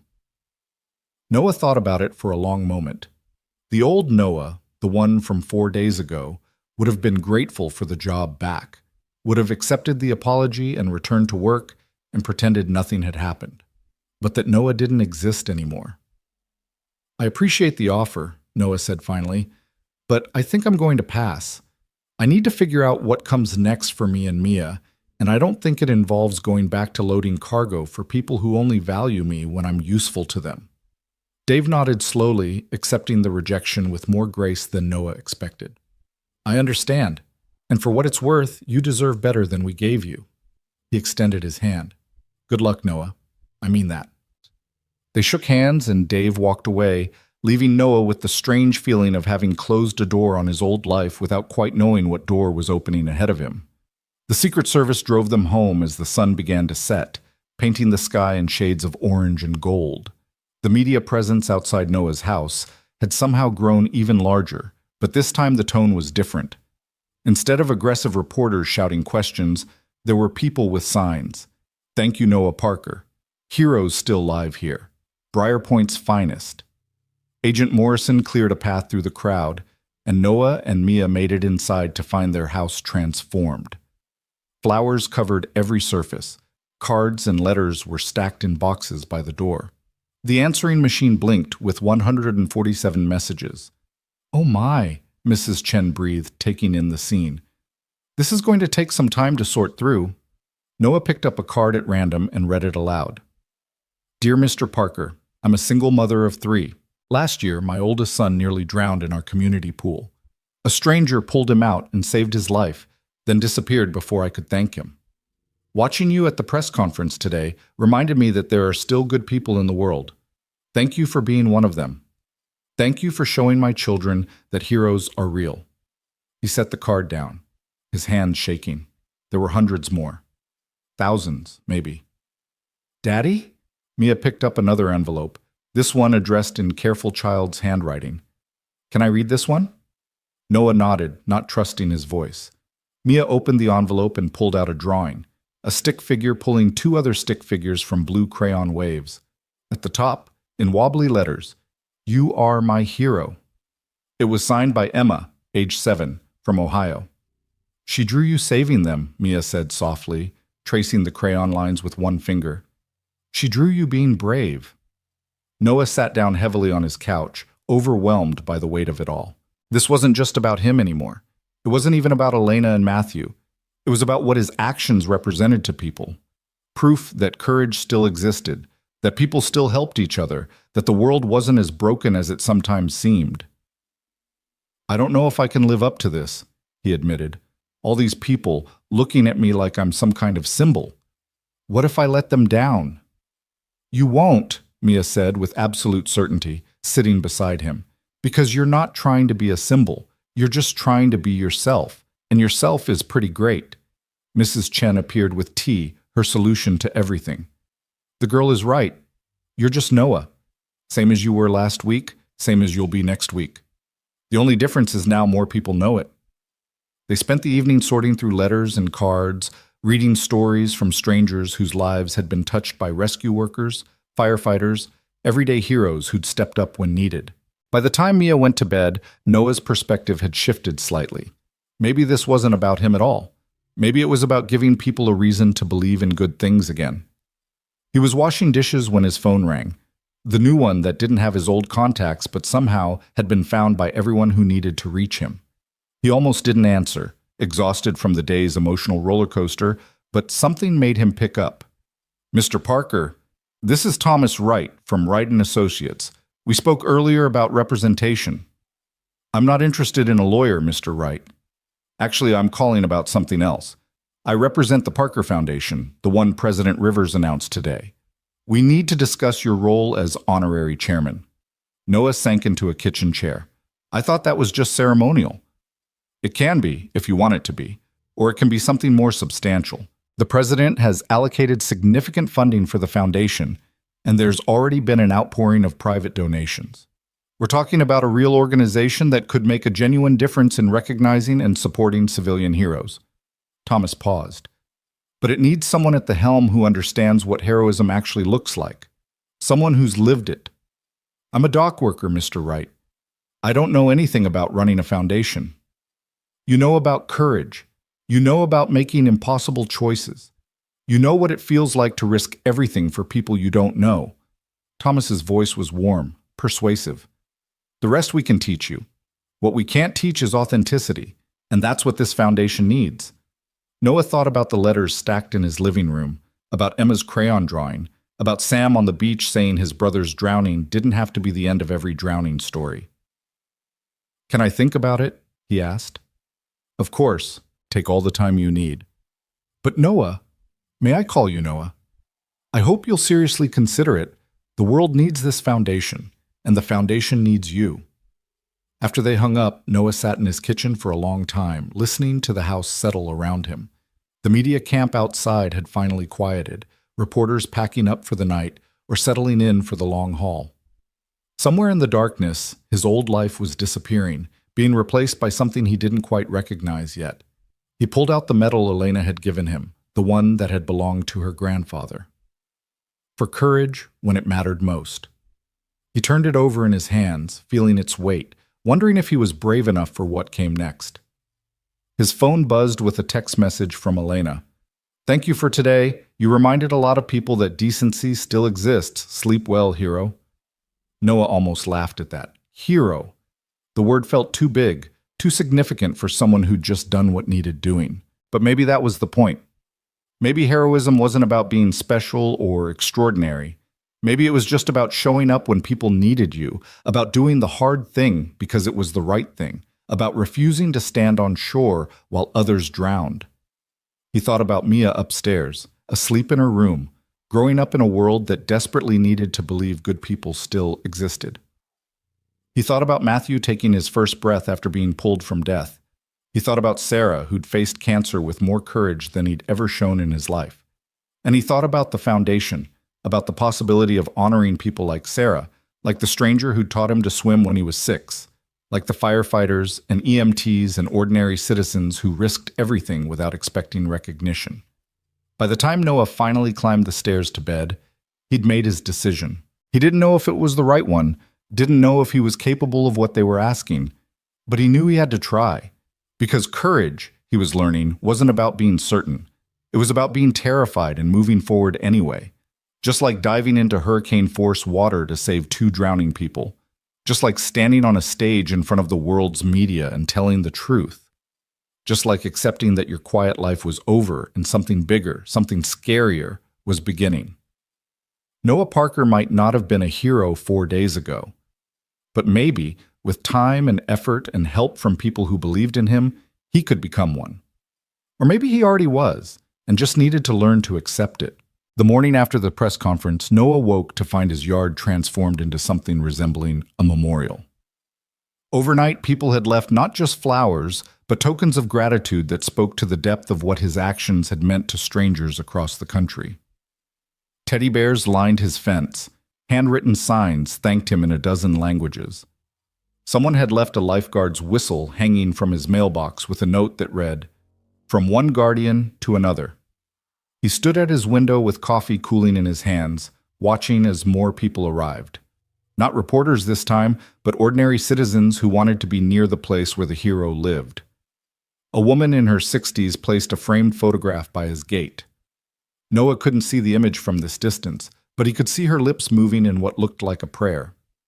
A man in a military uniform saluted the house before driving away. "It's like a pilgrimage," Mrs. Chen observed, appearing at his elbow with her own cup of tea. She'd let herself in through the back door again, a habit Noah had long since stopped questioning. "They need to believe in something good. You gave them that. I gave them a rescue. They're turning it into something else entirely. Same thing, different perspectives." Mrs. Chen sipped her tea thoughtfully. "Your wife understood this, you know. When she was sick, people would stop her at the grocery store, at Mia's school, just to tell her how brave she was. She always said she was just living her life, doing what needed doing, but to them, she was courage personified. She was proof that you could face the impossible with grace." Noah's throat tightened at the mention of Sarah. She hated the attention. Did she? Or did she hate that cancer made her a public spectacle when all she wanted was to be Mia's mom and your wife? Mrs. Chen turned to face him fully. There's a difference between unwanted attention and unasked for responsibility. Sarah rose to meet hers. "Now you have to decide if you'll rise to meet yours." Before Noah could respond, his phone rang. Thomas Wright, the foundation lawyer, calling at 7:30 in the morning. "I know it's early," Thomas said when Noah answered, "but I wanted to catch you before your day got away from you. Have you thought about my proposal?" Noah glanced at Mia's closed bedroom door, then at the growing crowd outside his window. "I'm considering it, but I need to understand what it actually means. What would I be responsible for?" Initially, guidance and vision. We have board members who can handle the administrative and legal aspects. What we need from you is the heart of the foundation, helping identify who deserves recognition, sharing your perspective on what civilian heroism looks like, being the face of the organization. Thomas paused. "And yes, before you ask, there would be public appearances, speaking engagements, media interviews. I know that's not appealing to you, but it's part of the package." "How much time are we talking about?" "That's negotiable. This doesn't have to consume your life, Noah. You're not giving up being a father or having a private existence. You're just agreeing to use your experience to help others." Thomas's voice softened. "Think about it this way. What if someone had started a foundation in your wife's name while she was fighting cancer? What if that foundation helped other families navigate the impossible choices and financial burdens that come with serious illness? Wouldn't you have wanted that to exist?" The question hit Noah squarely in the chest. During Sarah's illness, they'd nearly lost everything. Their savings evaporated by medical bills. Their home almost foreclosed on when Noah had to cut his hours to care for her. If someone had stepped in, if there had been support beyond the pity of neighbors and the inadequate help of insurance companies, maybe Sarah's last months could have been about living instead of just surviving. Yes, Noah admitted. I would have wanted that. Then give that to others. Give people who've sacrificed everything to help strangers the support they deserve. Make sure the next Noah Parker doesn't lose his job and face public suspicion for doing the right thing. Thomas let that sink in. The foundation can't change what happened to you, but it can change what happens to others like you. I need to talk to my daughter first. She's been through enough upheaval lately. Of course, take the time you need. But Noah, the world is watching right now. The momentum from yesterday's press conference won't last forever. If we're going to make this foundation meaningful, we need to move while people still care. After hanging up, Noah made pancakes, his mind churning through possibilities and concerns. Mia emerged around 8, still in her pajamas, her hair a tangled mess that reminded him painfully of Sarah's morning look. There are more people outside, she observed, peering through the curtains. Do you think they'll ever go away? Eventually. People's attention spans are short. Noah flipped a pancake with more force than necessary. But before they do, I need to talk to you about something. They sat at the kitchen table, the pancakes between them going cold as Noah explained about the foundation, about Thomas Wright's call, about the choice he was facing. Mia listened with that serious expression she wore when processing important information, the one that made her look far older than her almost 13 years. Would you be gone a lot? She asked when he finished. I don't know yet. Probably some, but not like a regular job, more like occasional trips, some speaking events. Noah reached across the table to take her hand. I wouldn't do this if it meant abandoning you, baby. You're my priority. You're always my priority. I know that. Mia squeezed his fingers. But Daddy, you can't not do this because you're worried about me. Mom wouldn't want that. She always said that hiding from life because you're scared isn't really living. Noah felt his eyes sting. When did you get so wise? I've had good teachers. Mia smiled, but it didn't quite reach her eyes. Mom taught me to be brave even when I'm scared. You taught me that helping people is more important than staying safe. So how can I tell you not to do something that would help people just because it might be hard or scary? You're 12. You're allowed to be selfish and want your dad to stay home. I'm almost 13, Mia corrected with the indignation of someone on the cusp of teenage years. And I do want you home. But I also want to be proud of you, and I can't be proud if you're making choices based on fear instead of what's right. Noah pulled his daughter into a hug, this remarkable young person who somehow contained pieces of both him and Sarah while being entirely her own person. When did you grow up? I think it happened when you jumped into a hurricane, Mia murmured against his chest. I watched you almost die, and I realized that life doesn't wait for us to be ready. Sometimes you just have to do the thing that scares you and hope you're strong enough to handle it. They spent the rest of the morning sorting through the offerings in the yard, reading cards, organizing flowers. The teddy bear collection alone could have supplied a daycare. Noah found himself moved by the personal nature of many gifts. A firefighter's badge with a note about a life saved 20 years ago. A Lifeguards rescue tube signed by an entire beach patrol unit. A child's drawing of Noah with a cape and the words, "Real heroes don't need superpowers."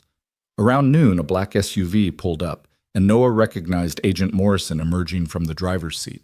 She navigated through the crowd with practiced ease, eventually reaching Noah's porch, where he'd been cataloging donations. Mr. Parker, the First Lady would like to see you. She asked if you and your daughter could come to the residence this afternoon. Is everything okay? Is Matthew all right? Everyone's fine. Mrs. Rivers would just like to speak with you privately. Agent Morrison's expression softened slightly. Between you and me, I think she wants to thank you away from the cameras and political machinery. Just one person to another. Noah glanced back into the house where Mia was organizing cards by state of origin, creating a map of gratitude that stretched across the entire country. Give me 30 minutes to get ready. The drive to the estate took them along the coastal road, and Noah found himself staring out at the ocean that had nearly killed him in the first family just days ago. It looked deceptively peaceful today, sunlight dancing across gentle waves that bore no resemblance to the monster that had tried to swallow Elena and Matthew. Does it bother you? Agent Morrison asked, noticing his gaze. Being near the water after what happened? No. Should it? Many rescue workers develop anxiety around the element that nearly killed them. Water, fire, heights. The brain remembers danger and tries to protect us from repeating it. Noah considered this. I'm not afraid of the ocean. Never have been. I respect it, understand its power, but I don't fear it. The water wasn't trying to kill anyone that day. It was just being itself. We were the ones in the wrong place at the wrong time. That's a remarkably mature perspective. It's a lifeguard's perspective. The ocean isn't good or evil, it just is. Respecting that keeps you alive.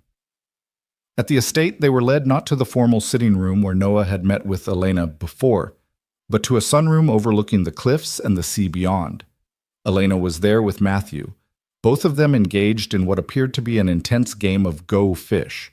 They looked up when Noah and Mia entered, and Matthew's face split into a huge grin. You came! The boy abandoned his cards and ran to Noah, wrapping his arms around Noah's legs in a hug that had become his signature greeting. Mama said you might be too busy, but I knew you'd come. Of course I came. How could I say no to hanging out with my favorite 7-year-old? I'm your only 7-year-old, Matthew pointed out with the logic unique to children, which automatically makes you my favorite. Noah ruffled the boy's dark hair, noticing how much healthier he looked compared to the blue-lipped child he'd pulled from the water. How are you feeling, buddy? Good. The doctors say I'm all better. No water in my lungs anymore.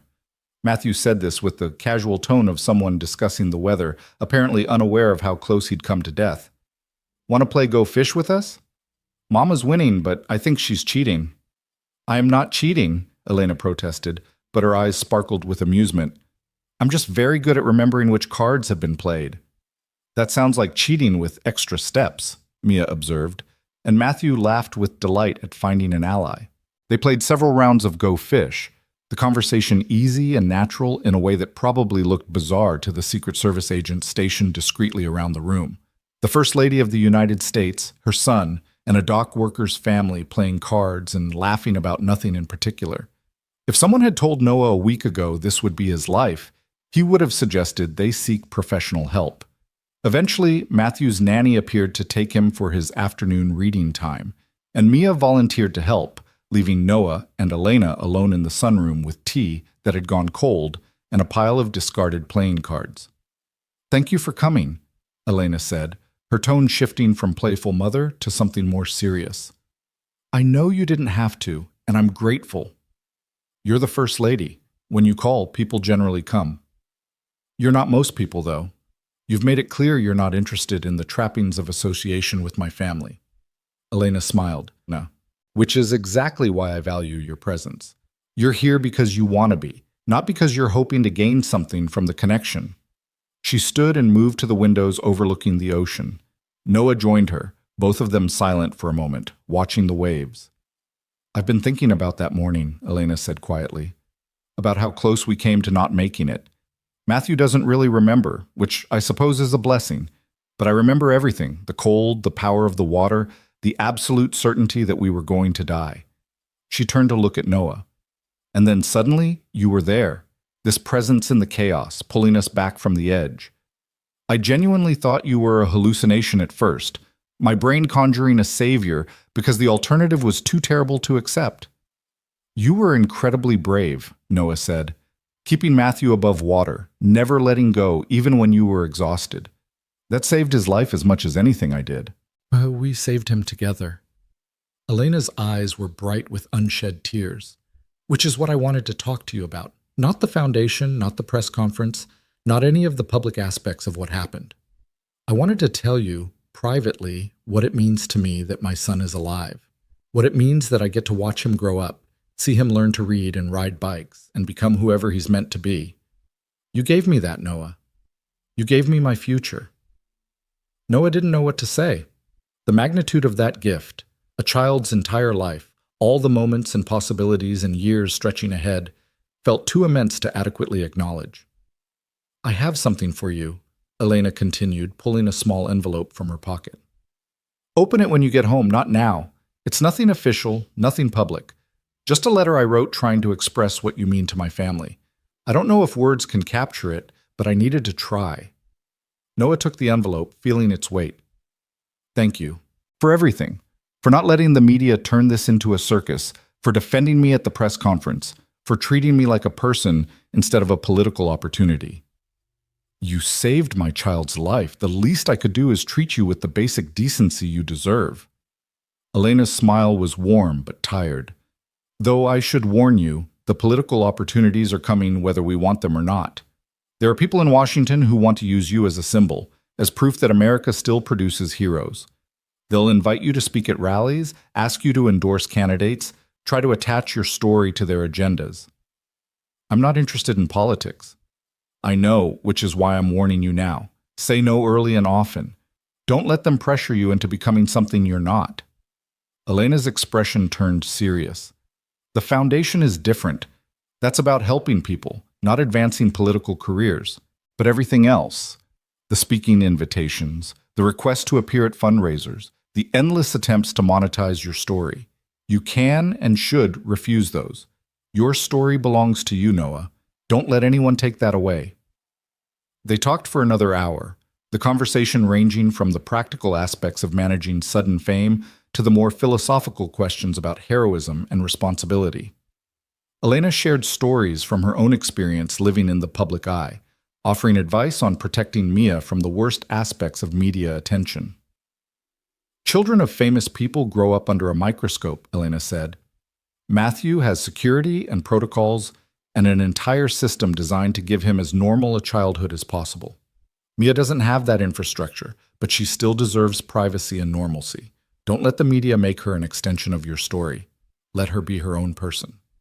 She already is, Noah said with a smile. Sometimes I think she's the only thing keeping me sane through all this. Children have a way of cutting through the noise to what matters. Matthew told me yesterday that he doesn't care if you're famous or if people think you're a hero.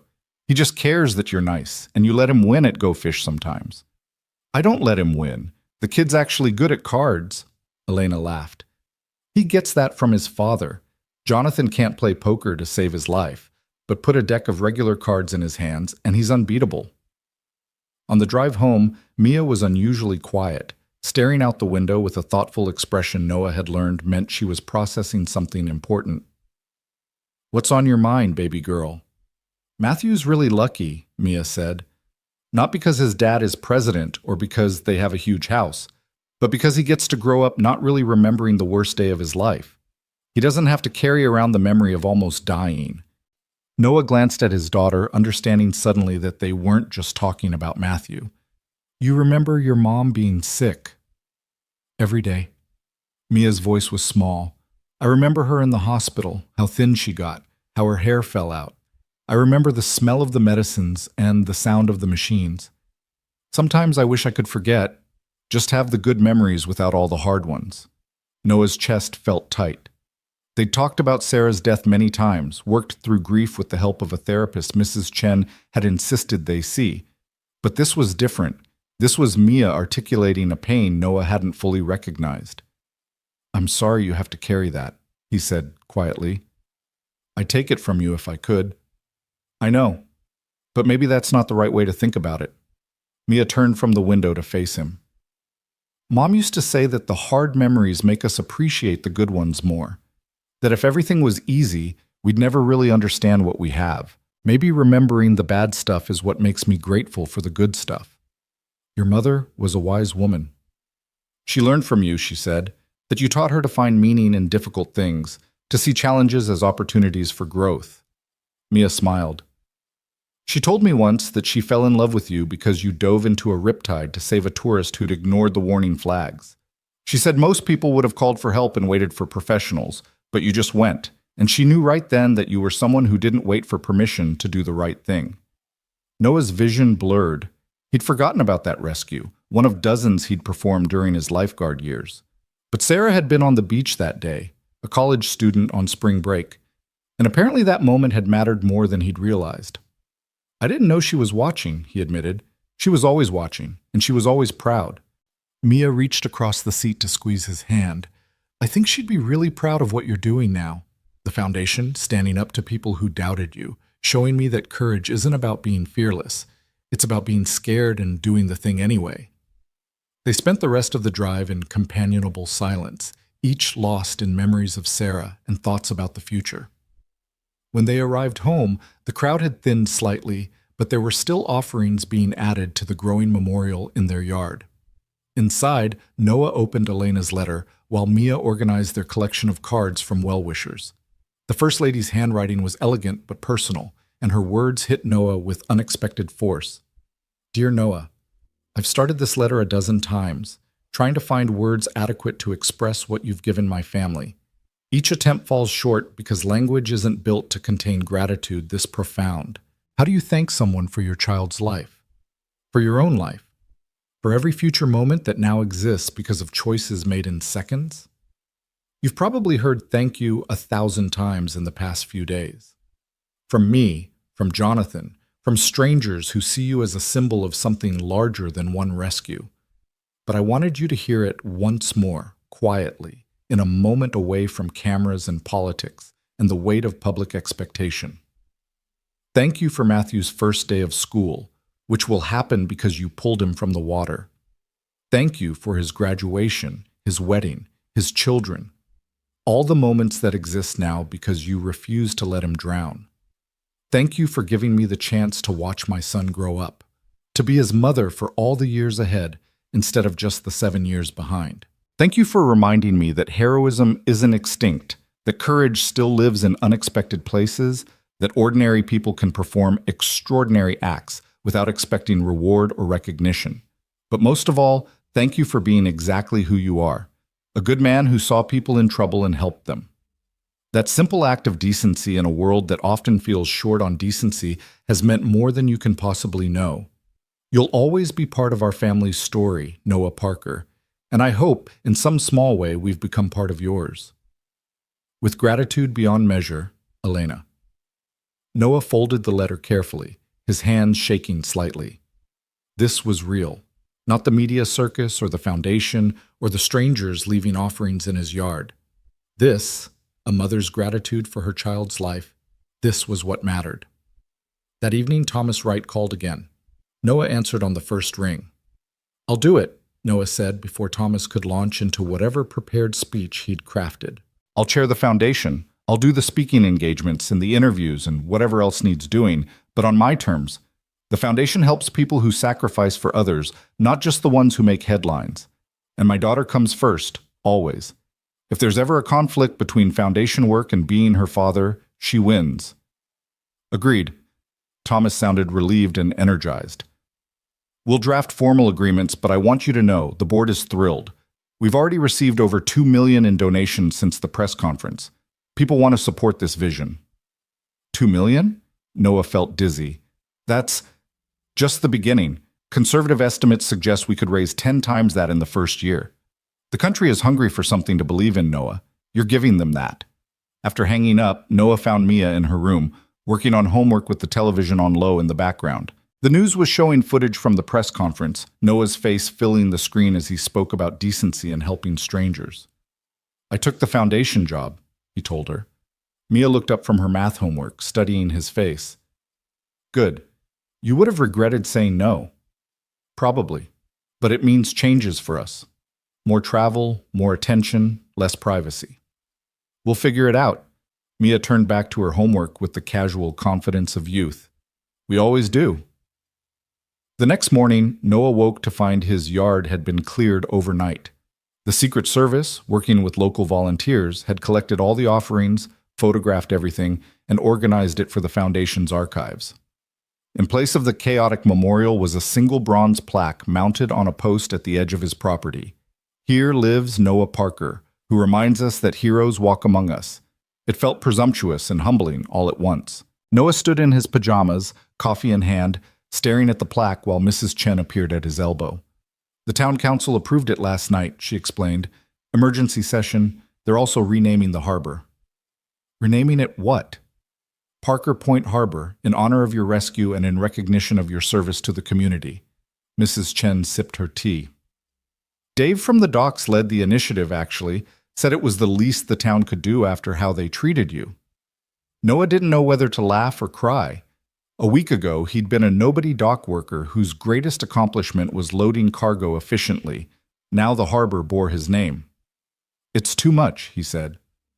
"It's exactly right," Mrs. Chen corrected. "You saved the First Lady and her son. You stood up for decency when everyone else was tearing you down.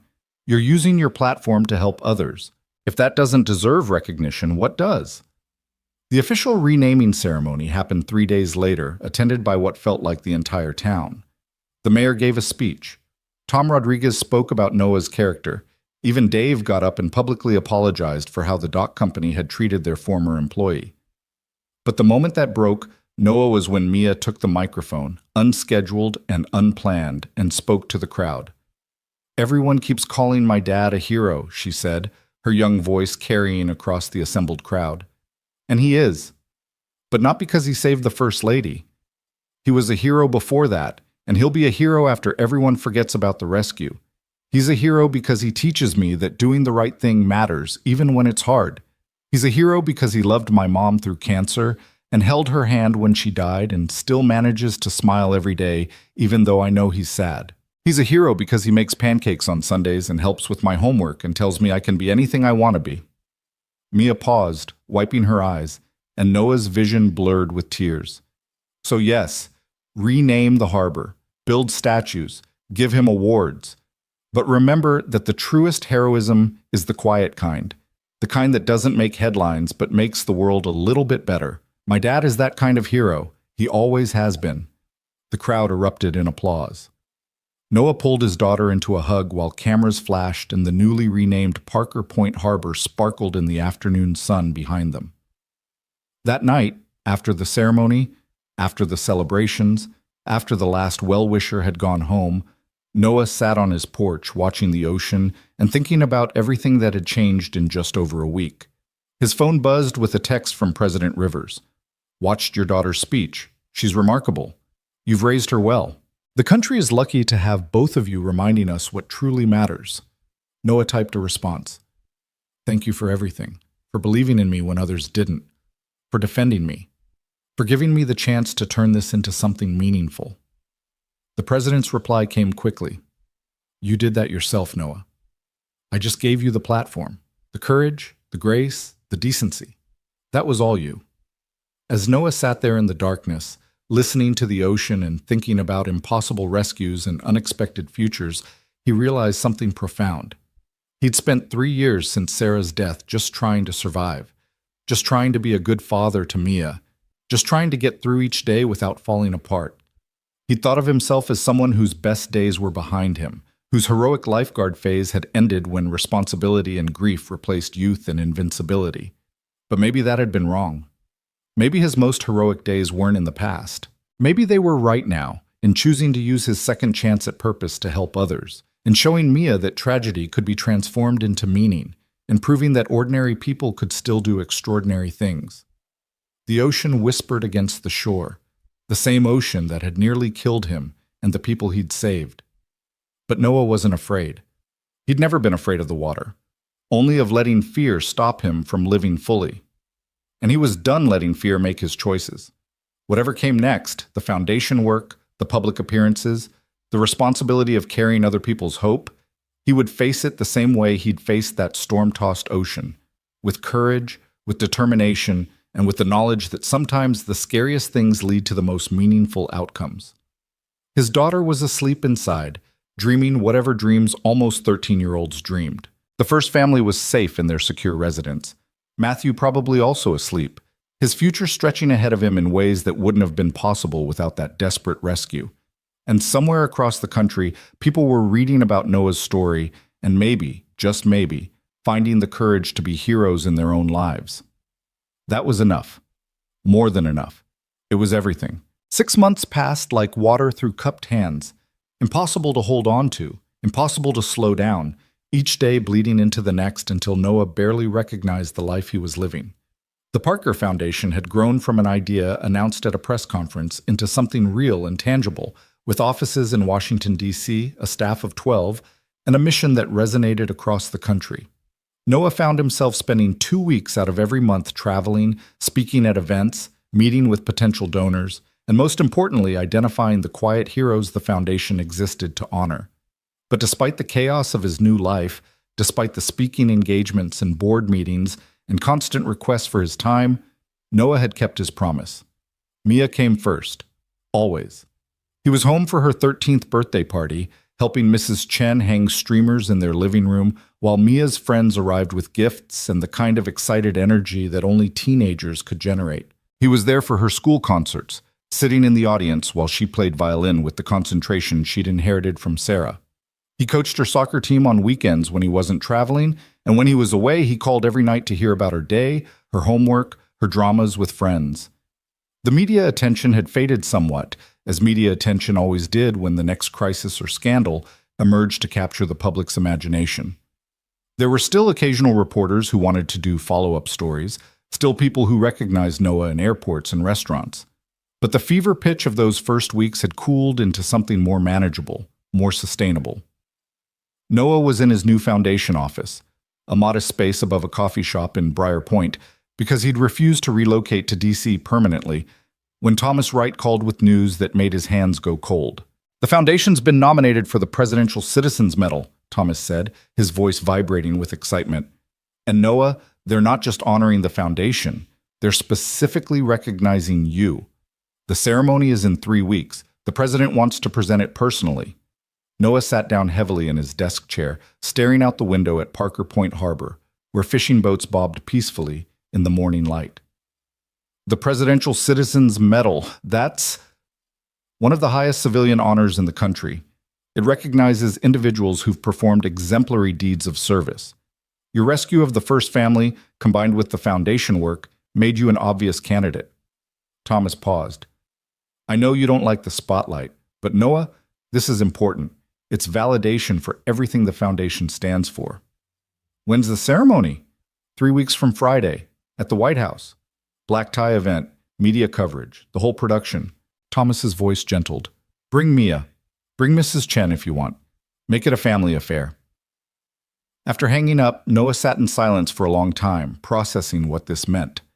6 months ago, he'd been a dock worker whose biggest concern was making sure Mia got to school on time and remembering to pay the electric bill.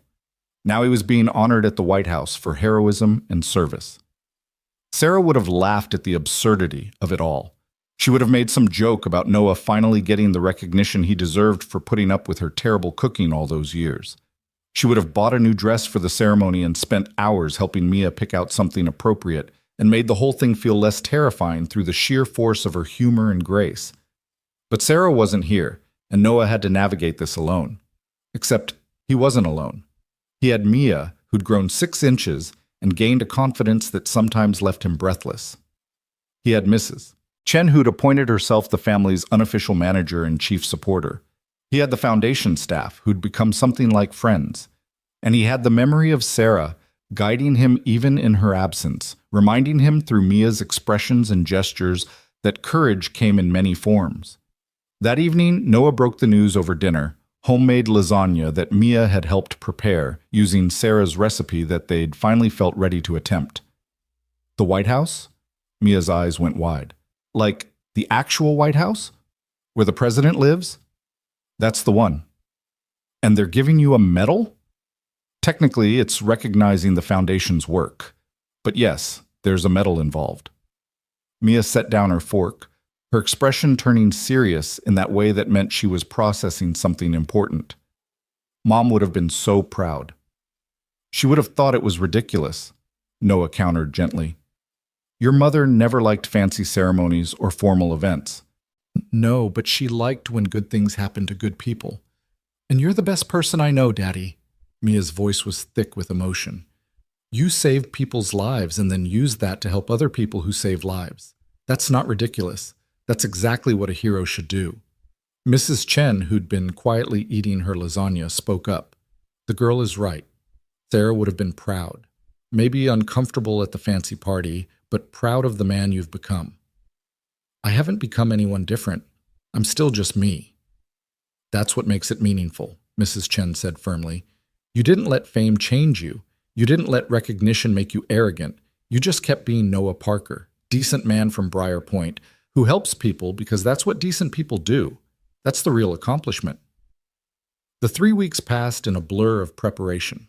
Noah had to be fitted for a tuxedo, which felt absurdly formal for someone who lived in jeans and flannel shirts.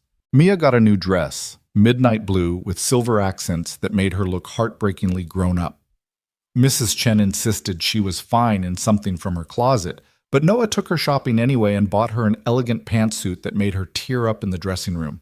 "I'm just the neighbor," she protested. "You don't need to spend money on me." "Your family," Noah corrected. "You've been family since Sarah died, maybe even before. And family gets nice clothes for White House ceremonies."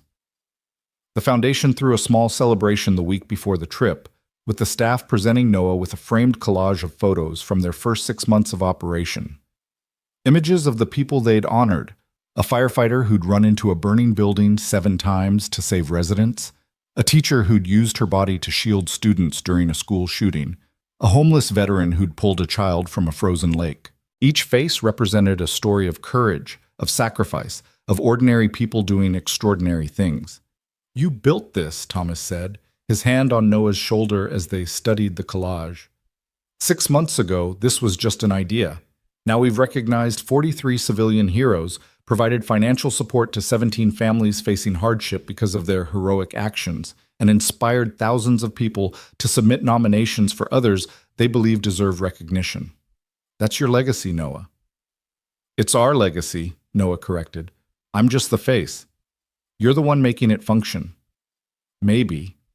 But faces matter. Symbols matter. You gave people something to believe in, and that belief is changing lives." The flight to Washington, D.C. was Noah's first time on a private plane.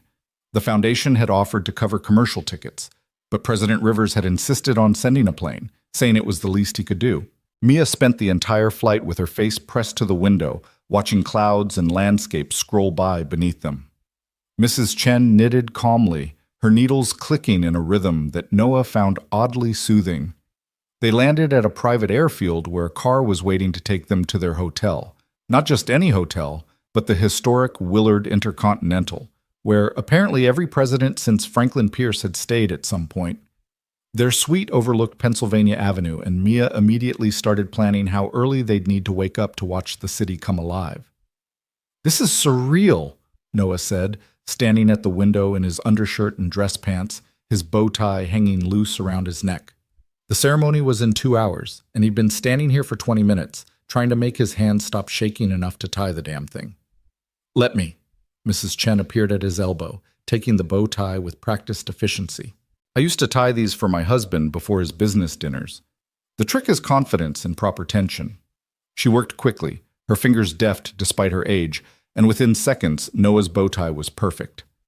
"How do you know how to do everything?" he asked. "I've lived 82 years, Noah. You learn things." She patted his chest, smoothing the fabric. "Your wife would be proud, not of the medal or the recognition, but of who you've remained through all of this. That's the real achievement." Mia emerged from the bedroom in her midnight blue dress, her hair swept up in a style that made her look far older than 13. Noah's breath caught. "Baby, you look beautiful." "I look like a kid playing dress-up," Mia said, but she was smiling. "Do you think Matthew will be there at the ceremony?" "Probably. The whole first family usually attends these things." "Good. I want him to see that we clean up nice." Mia checked her reflection one more time, then turned to face Noah with an expression of surprising maturity. "Are you nervous?" "Terrified." "Good. Mom always said that if you're not scared, you're not doing anything important." Mia crossed the room and took his hand. "Let's go do something important, Daddy." The White House was exactly as imposing as Noah had imagined.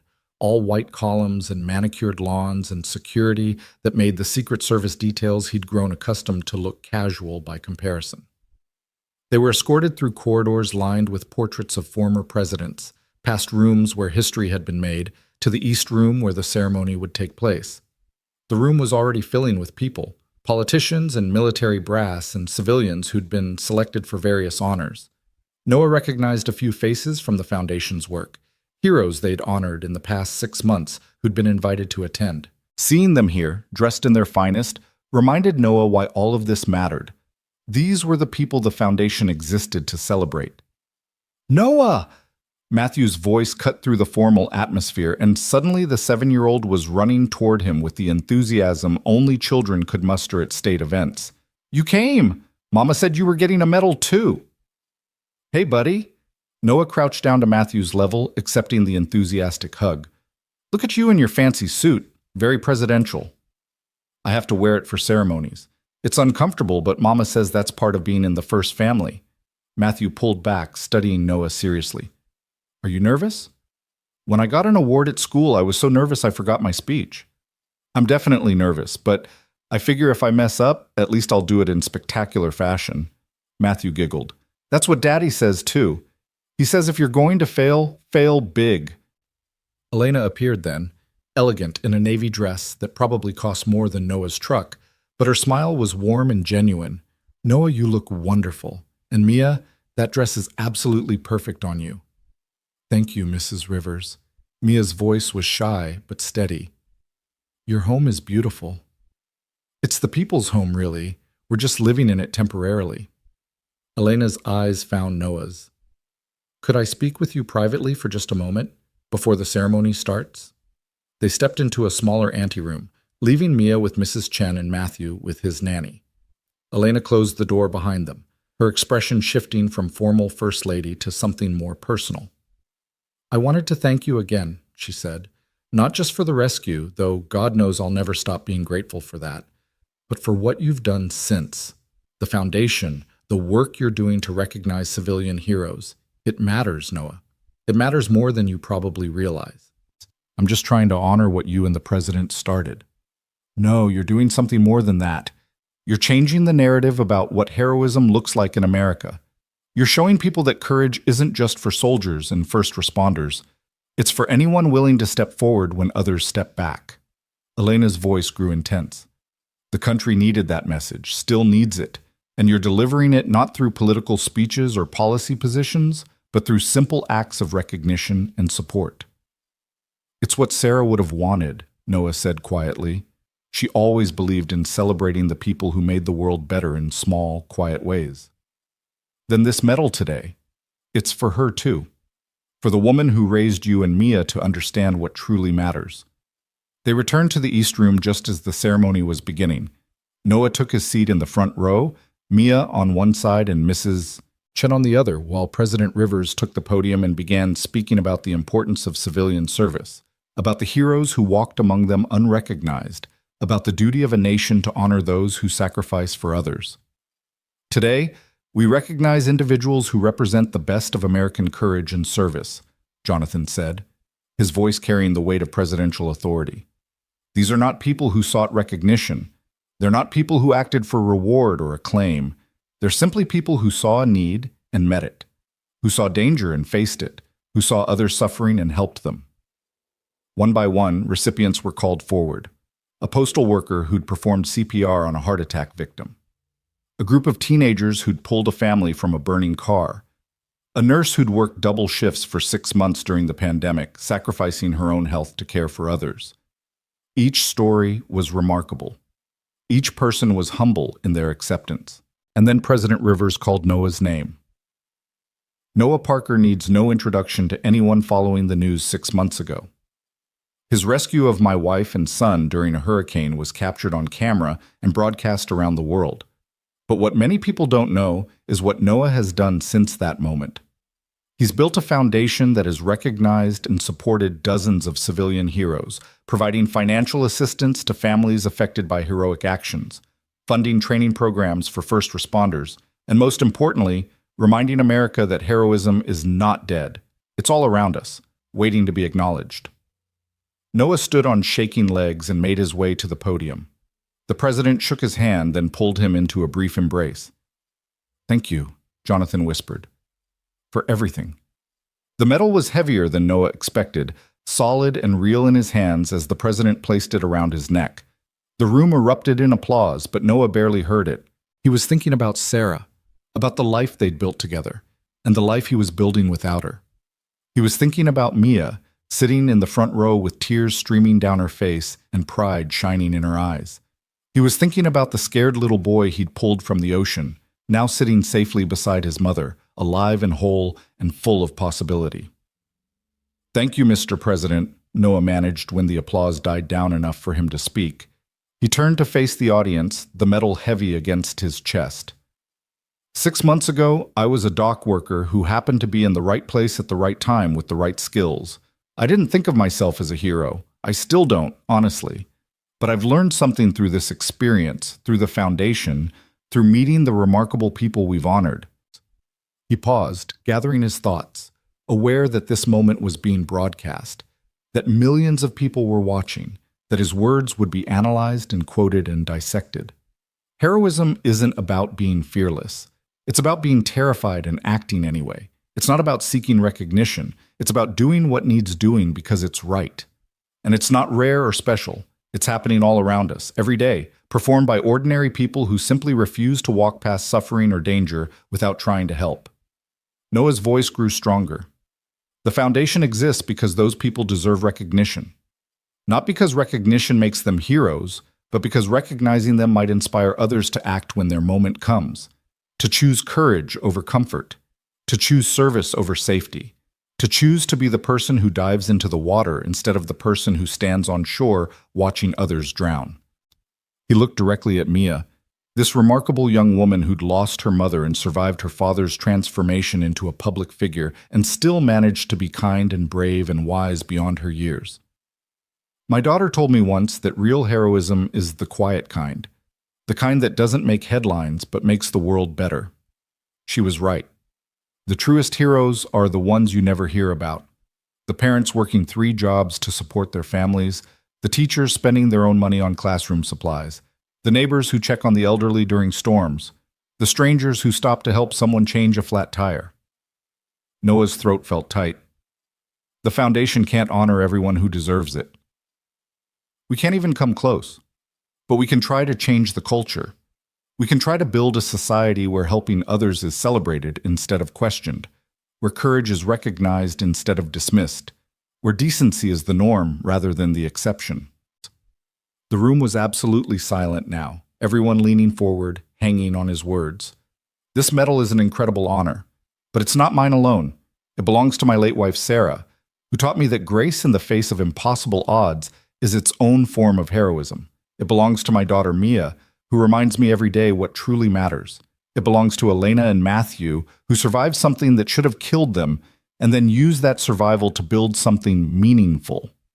It belongs to every person the foundation has honored, and every person we haven't had the chance to honor yet, and every person who performs quiet acts of courage that no one ever sees. Noah's hand found the medal hanging from his neck, feeling its weight, its significance. 6 months ago, I pulled 2 people from the ocean. Today, I stand here because of what happened next, because they chose to transform that moment into something bigger than one rescue. They chose to build a foundation that would help others, that would recognize heroism in all its forms, that would remind America of its better nature. He looked at President Rivers, at Elena sitting in the audience with her arm around Matthew. So thank you, Mr. President, for this honor. Thank you, Elena, for your grace and support. Thank you to everyone who's contributed to the foundation, everyone who's nominated someone for recognition, everyone who's chosen to be a hero in their own small way. He stepped back from the podium, the applause washing over him like a wave, and returned to his seat where Mia immediately grabbed his hand and held tight. The ceremony continued with other honorees, but Noah barely registered it. He was too busy processing what had just happened, what the last 6 months had meant, how drastically his life had changed from that moment on the storm-torn beach when he'd chosen to run toward danger instead of away from it. After the ceremony, there was a reception with canapes and champagne and the kind of small talk that Noah had never been good at. But he did his best, speaking with other honorees, thanking donors who'd supported the foundation, accepting congratulations from people who wanted to shake his hand and take selfies with him. Matthew found him eventually, dragging Noah away from a conversation with a senator to show him the Lincoln bedroom. "It's my favorite room in the whole house," Matthew explained as they walked, his small hand in Noah's. "President Lincoln signed the Emancipation Proclamation here. Miss Jenkins, my teacher, says it's one of the most important things any president ever did." Miss Jenkins is right. They stood in the historic room, surrounded by period furniture and the weight of history, and Matthew turned to look up at Noah with serious eyes. I've been having dreams, Matthew said quietly, about the water, about being cold and scared and not being able to breathe. Noah's heart clenched. He crouched down to Matthew's level. That must be scary. It is. But Mama says it's normal to dream about scary things that happened. She says it's my brain trying to process what happened and make sense of it. Matthew twisted his fingers together. Do you have bad dreams about saving us? Sometimes, Noah admitted. Sometimes I dream that I don't make it in time, that I'm not strong enough or fast enough, and I can't reach you. But you did reach us. You saved us. I did. And the bad dreams can't change that. They're just our brains being overly cautious, trying to prepare us for danger that's already passed. Noah put his hands on Matthew's small shoulders. But buddy, if the dreams get too scary, you need to talk to someone. A therapist, your parents, someone who can help you work through them. I talked to Dr. Martinez. She's helping. Matthew smiled then, the shadow lifting. She says I'm resilient. That means I'm strong even when things are hard. You're incredibly resilient. You survived something most adults couldn't survive. Because you saved me. We saved you together. Your mom kept you above water until I could get to you. You held on even when you were scared. I just provided the swimming part. Matthew studied Noah's face for a long moment, then threw his arms around Noah's neck in a fierce hug. I'm glad you were at the beach that day. I'm glad you decided to help us. Me too, buddy. Me too. They returned to the reception to find Mia deep in conversation with Elena about violin music and school and the challenges of growing up in the public eye. Mrs. Chen had been cornered by a group of foundation donors who were apparently fascinated by her perspective as Noah's neighbor and friend. President Rivers was moving through the room, working it with the ease of someone born to politics. But when he saw Noah, he excused himself and came over. That was a hell of a speech, Jonathan said quietly. You have a gift for cutting through the noise to what matters. I just said what I was thinking. That's the gift. Most people can't do that, especially under pressure. Jonathan glanced around the room, then lowered his voice. I wanted to tell you, there's been some talk about you running for office, local level, maybe state. People think you'd be good at it. Noah laughed. I'm a dock worker who got lucky one time. I'm not politician material. Neither was I once. I was a small-town lawyer who cared about civil rights and somehow ended up here. Jonathan's expression was serious. I'm not saying you should do it. I'm just saying the option exists if you ever want it. The foundation is doing important work, but imagine what you could accomplish with actual legislative power behind you. I appreciate the thought, Mr. President, but I think I'm more useful doing what I'm doing now, highlighting heroes, not trying to be one. You don't have to try. You already are. Jonathan clapped Noah on the shoulder. But I respect your decision. The foundation needs you more than politics does anyway. The reception wound down eventually, guests trickling away until only the Parker family and the First family remained, sitting in a small parlor with the formality finally dropped. Matthew had fallen asleep with his head on Elena's lap. Mia was showing the president photos on her phone from her school soccer season. Mrs. Chen was in conversation with one of Elena's advisors about Chinese pottery, of all things. Noah found himself standing by a window, looking out at the White House grounds, lit up against the night sky, trying to reconcile the surreal nature of his current reality with the simple life he'd lived just 6 months ago. Overwhelming, isn't it? Elena had appeared beside him, careful not to disturb the sleeping Matthew. Being here, being part of this world. It took me years to stop feeling like an imposter. Do you still feel that way sometimes? Every day. She smiled. But I've learned that feeling like an imposter just means you understand the weight of what you're doing. The people who never feel that way are the ones you have to worry about. They stood in comfortable silence for a moment, watching the night. The foundation is going to keep growing, Elena said eventually. The work you're doing is resonating with people in ways that surprised even Jonathan. You're giving them something to believe in. That's a lot of pressure. It is, but you're handling it with grace. More importantly, you're handling it without losing yourself. That's rare, Noah. Most people who get thrust into the spotlight either become obsessed with fame or crushed by the pressure. You've just kept being yourself. A good father, a decent man, someone who helps people because that's what decent people do. I have good people around me. Mia keeps me grounded. Mrs. Chen keeps me humble. The foundation staff keeps me focused. Noah turned to look at Elena. And you and the president gave me a platform to turn one moment of action into something that matters. I'm grateful for that. We're grateful you were on that beach, not just because you saved us, though God knows we'll never stop being grateful for that, but because the man you are, the person you've proven yourself to be, that's exactly who this country needed to see right now. The drive back to the hotel felt like returning from a dream. Mia dozed against Noah's shoulder while Mrs. Chen knitted in comfortable silence. The city lights blurred past the windows, and Noah found himself thinking about the medal in its presentation box, about the weight of what it represented, about the responsibility that came with recognition. Back at the hotel, after Mia had gone to bed and Mrs. Chen had retired to her room, Noah stood on the balcony overlooking Pennsylvania Avenue, his phone in his hand, scrolling through messages. Hundreds of them, from people he knew and strangers alike, congratulating him on the medal, thanking him for the foundation, sharing their own stories of everyday heroism. One message stood out, from Sam Morrison, the man who'd approached him on the beach months ago, the one whose brother had drowned. Watched the ceremony tonight. You said something about changing the culture, about building a society where helping others is the norm. I want you to know you're succeeding. Since our conversation on the beach, I've volunteered with the local water rescue team. I've learned CPR. I've made it my mission to be someone who could save a life if the moment comes. You inspired that. Thank you for reminding me that my brother's death doesn't have to be the end of the story. It can be the beginning of me making sure other brothers don't drown. Noah read the message 3 times, his eyes blurring with tears. This was it. This was what mattered. Not the medal or the recognition or the fancy ceremony at the White House.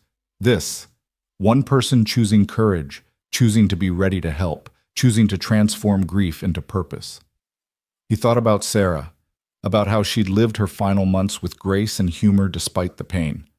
How she'd made Noah promise not to let grief stop him from living fully, from taking risks, from being the kind of father Mia deserved.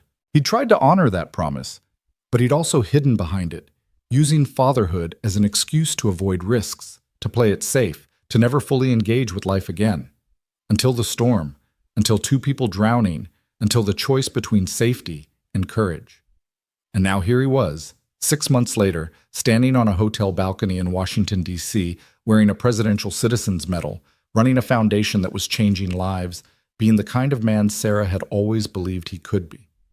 I hope you're proud, he whispered into the night, not entirely sure if he was talking to Sarah or to some larger force in the universe.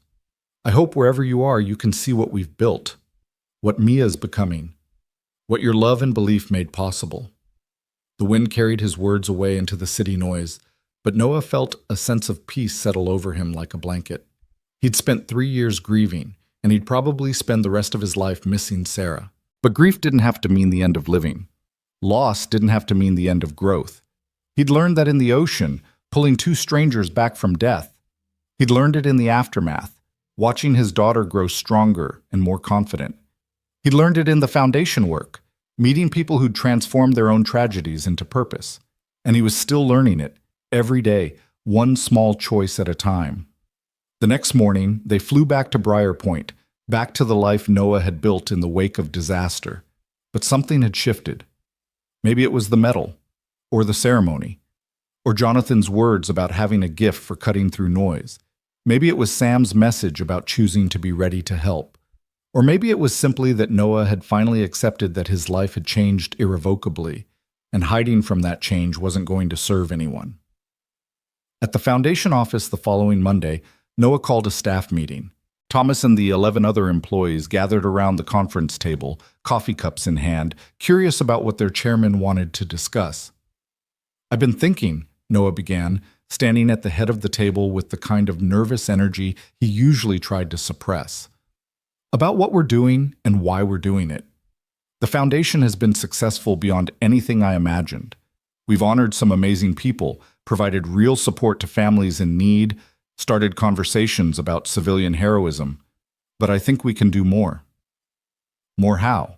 Thomas asked, leaning forward with interest. I want us to create training programs, free CPR classes in underserved communities, water safety courses, first aid certification, not just recognizing heroes after the fact, but creating more potential heroes by giving people skills they might need. Noah's words came faster as the idea took shape. And I want to establish a rapid response fund for families of people who've performed rescues or heroic acts, so that if someone loses their job because they took time off to save a life, or if they're injured during a rescue attempt, or if they face any kind of hardship because of their heroic actions, we can step in immediately. Not with a medal and a press conference months later, but with practical support right when they need it most.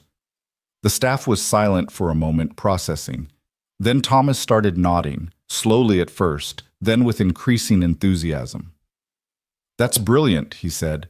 "It transforms us from a recognition organization into something more comprehensive.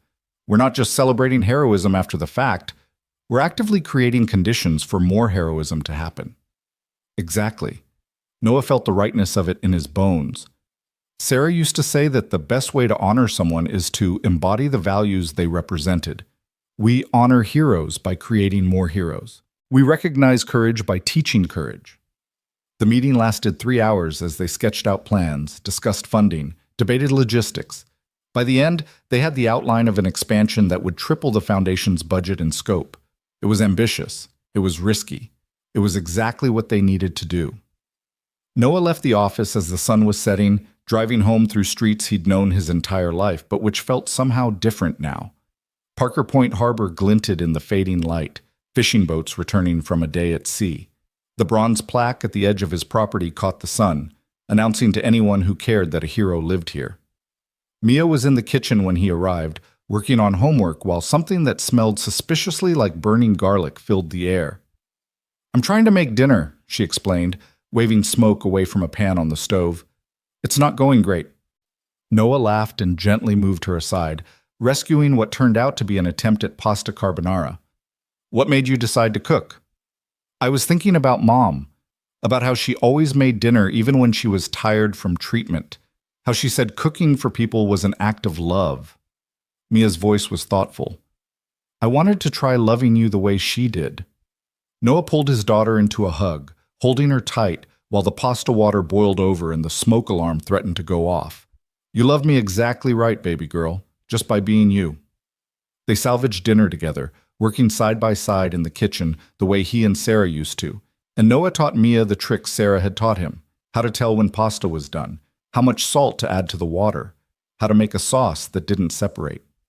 It was ordinary and profound all at once, this passing down of knowledge, this continuation of Sarah's presence through the small rituals of daily life. Over dinner, which turned out surprisingly edible despite the rocky start, Noah told Mia about the Foundation's expansion plans. She listened with the same serious attention she'd given his medal ceremony, asking thoughtful questions about logistics and funding. "So you'd be teaching people how to save lives," she said when he finished explaining. "Not just recognizing people who've already done it." "Right. Creating more potential heroes instead of just celebrating existing ones." "Mom would love that." Mia smiled. She always said the best memorial to someone is living out their values. Teaching people to save lives, that's living out what you believe in. That night, Noah sat on his porch with a beer and his phone, finally allowing himself to read through all the messages that had accumulated since the White House ceremony. Most were congratulations and well wishes, but scattered among them were stories, people sharing their own experiences with heroism, both performing and receiving it. A woman whose husband had died saving neighbors from a fire, grateful that the Foundation was recognizing people like him. A teenager who'd pulled a friend from a car accident and was dealing with PTSD from the experience, asking if the Foundation could help with therapy costs. An elderly man who'd performed CPR on a stranger 50 years ago and never told anyone, wondering if it was too late to share his story. Noah responded to each one personally, spending hours typing on his phone while the ocean whispered in the distance. He promised the widow that they'd honor her husband's memory. He arranged for the teenager to receive therapy funding. He assured the elderly man that heroism never had an expiration date and encouraged him to share his story for the Foundation's archives.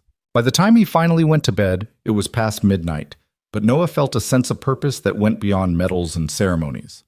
This was the real work, the individual connections, the personal impact, the steady accumulation of small acts that added up to something meaningful.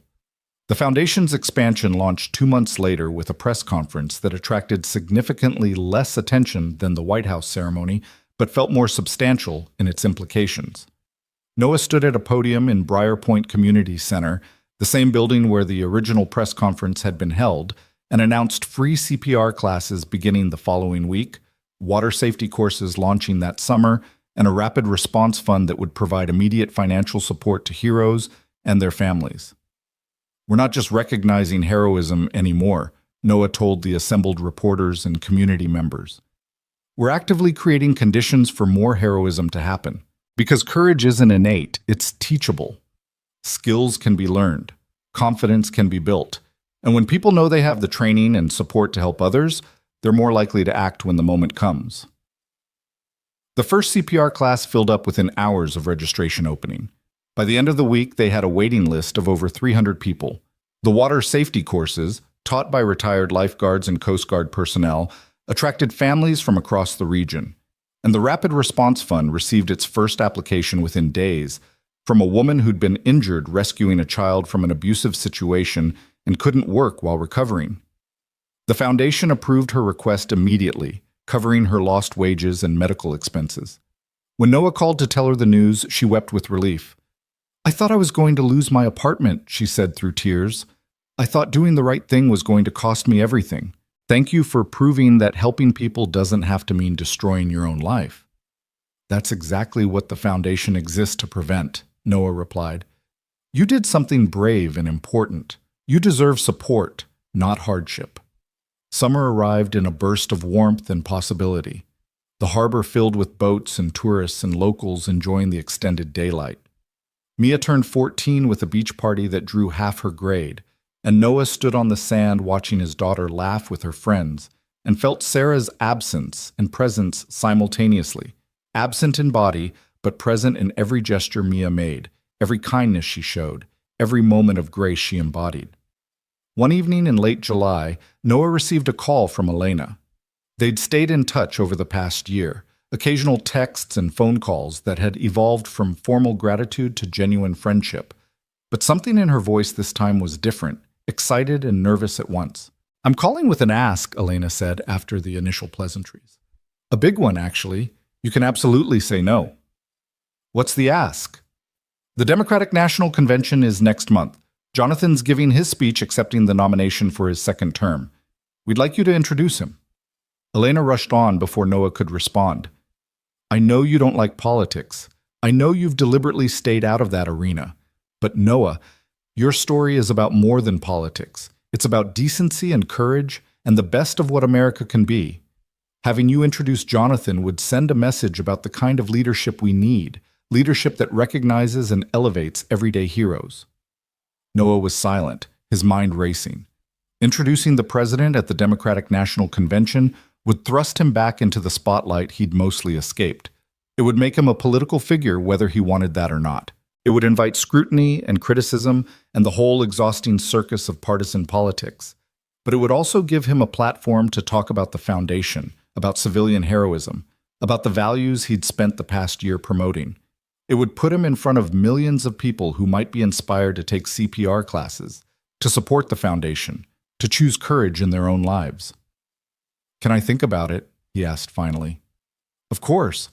Take all the time you need, but Noah, I wouldn't ask if I didn't think this was important. Not for Jonathan's campaign, but for the larger message we're trying to send about what kind of country we want to be." Noah discussed it with Mia over dinner that night, laying out the pros and cons, asking for her perspective. She listened carefully, chewing her bottom lip the way Sarah used to when processing difficult decisions. "It's going to make things crazy again," Mia said eventually. "The media attention will come back. People will have opinions about everything you say. It'll be like those first few weeks after the rescue all over again." "I know. Which is why I want your input. This affects you too." Mia set down her fork, looking at her father with eyes that seemed far too mature for 14. "Daddy, if you don't do this, will you regret it?" The question cut straight to the heart of the matter. Noah thought about all the choices he'd made in the past year, diving into the hurricane, accepting the foundation role, expanding their mission, every small decision to choose courage over comfort. Would he regret adding his voice to a national conversation about leadership and values? Probably, he admitted. Then you should do it. We'll handle whatever comes after together. We always do. Noah called Elena back that night and accepted. The next month was a blur of preparation, writing and rewriting his speech, practicing delivery, coordinating with convention organizers, managing the inevitable media interest in his role. But through it all, Noah kept his focus on what mattered, using this platform to advance the Foundation's mission, to celebrate civilian heroism, to remind people that courage came in many forms. The Democratic National Convention was held in Chicago, a massive production with thousands of delegates and hundreds of thousands of spectators. Noah had been to exactly one political event before in his life, a town council meeting about zoning regulations. This was something else entirely, but when he walked onto that stage looking out at a sea of faces and cameras and delegates waving signs, he didn't feel intimidated. He felt clarity, because this wasn't about politics or parties or elections. This was about the same message he'd been sharing for a year, that ordinary people could do extraordinary things, that courage was alive in America, that helping others mattered more than personal advancement. "My name is Noah Parker," he began, his voice steady despite his racing heart. "A year ago, I was a dock worker in Briar Point, Maine.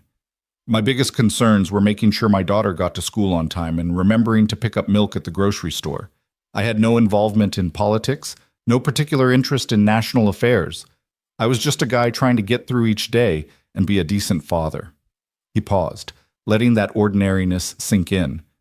Then a hurricane hit, and I saw two people drowning, and in that moment, I had a choice.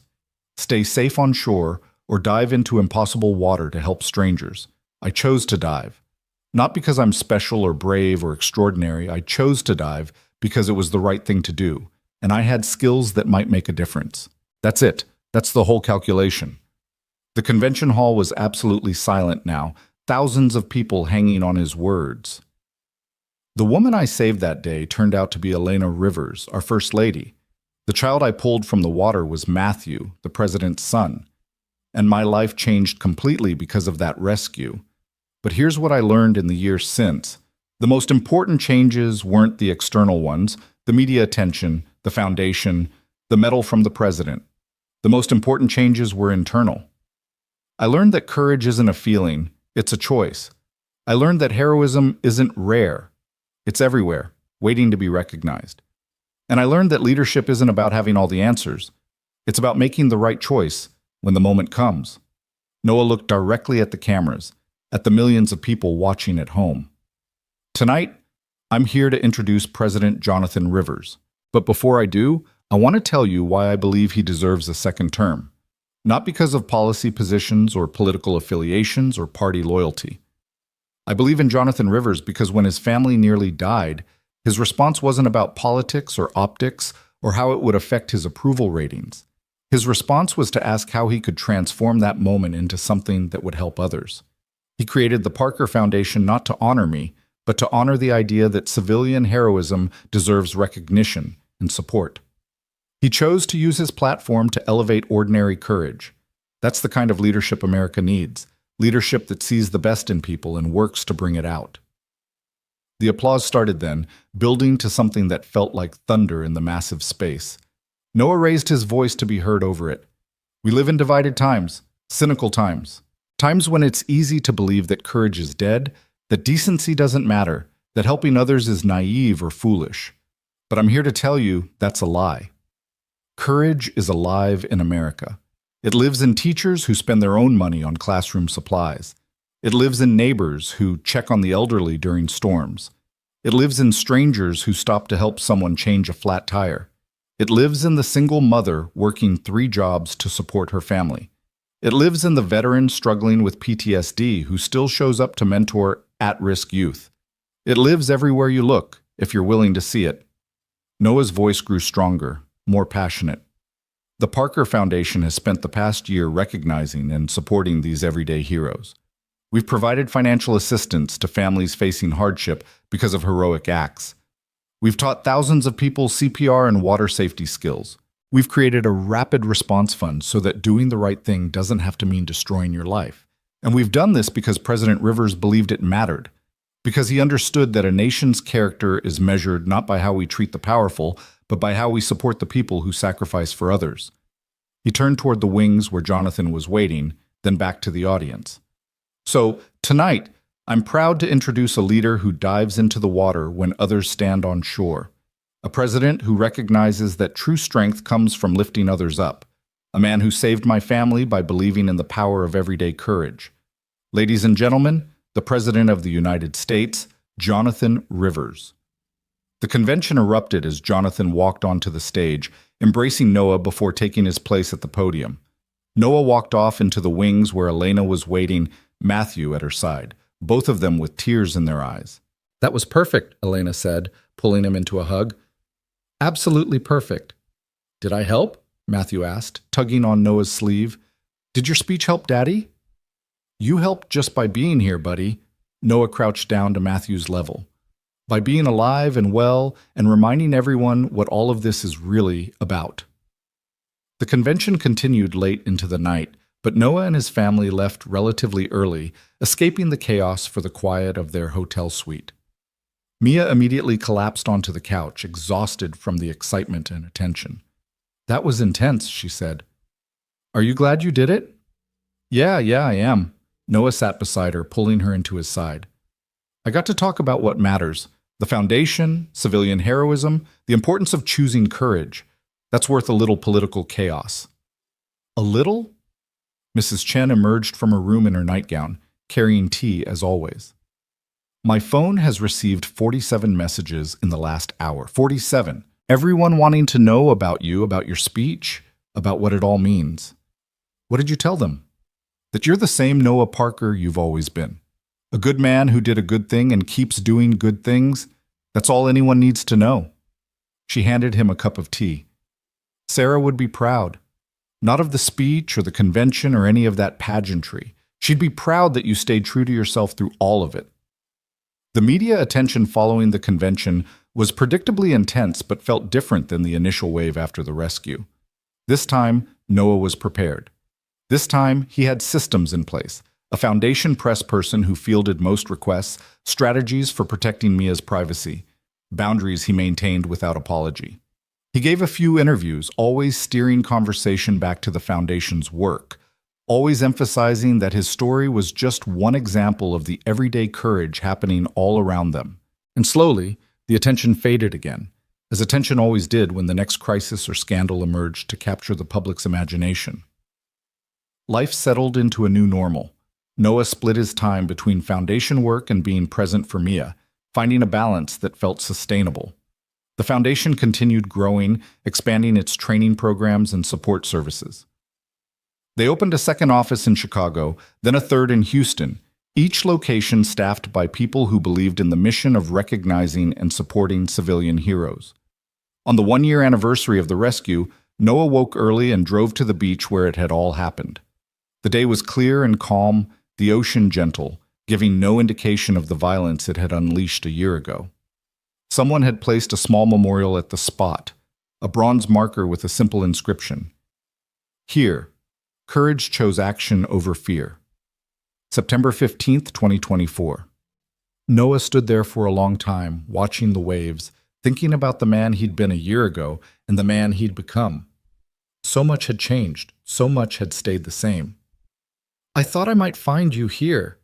Noah turned to find Elena and Matthew walking across the sand toward him, both dressed casually, no Secret Service visible, though Noah knew they were nearby. "We're in town for the anniversary," Elena explained. "Wanted to pay our respects to the place that changed all our lives." Matthew ran straight to the water's edge, his fear of the ocean apparently conquered by therapy and time. He bent down, picking up shells, examining them with the focused attention of childhood. "He's doing well," Noah observed. "He is. The nightmares stopped a few months ago. He's in second grade now, reading above his level, obsessed with marine biology because he says he needs to understand the ocean that almost took him." Elena smiled. "Turning trauma into knowledge. I'm proud of him." They stood together in silence, watching Matthew explore, the anniversary marker between them. "Thank you," Elena said quietly, "for everything. For saving us, obviously, but also for what came after, for building something meaningful from that moment, for reminding America that we're better than our worst impulses, for being exactly who you are without apology or pretense." "I just did what seemed right. That's what makes it matter." Elena turned to face him fully. "Most people don't do what seems right. They do what's easy or profitable or politically advantageous. You've consistently chosen the harder path, the one that serves others instead of yourself. That's rare, Noah. That's precious. I had good examples. Sarah taught me about grace under impossible circumstances. You and the president taught me about using privilege to help others. Mia teaches me every day about resilience and courage." Noah smiled. "I'm just trying to live up to the people around me."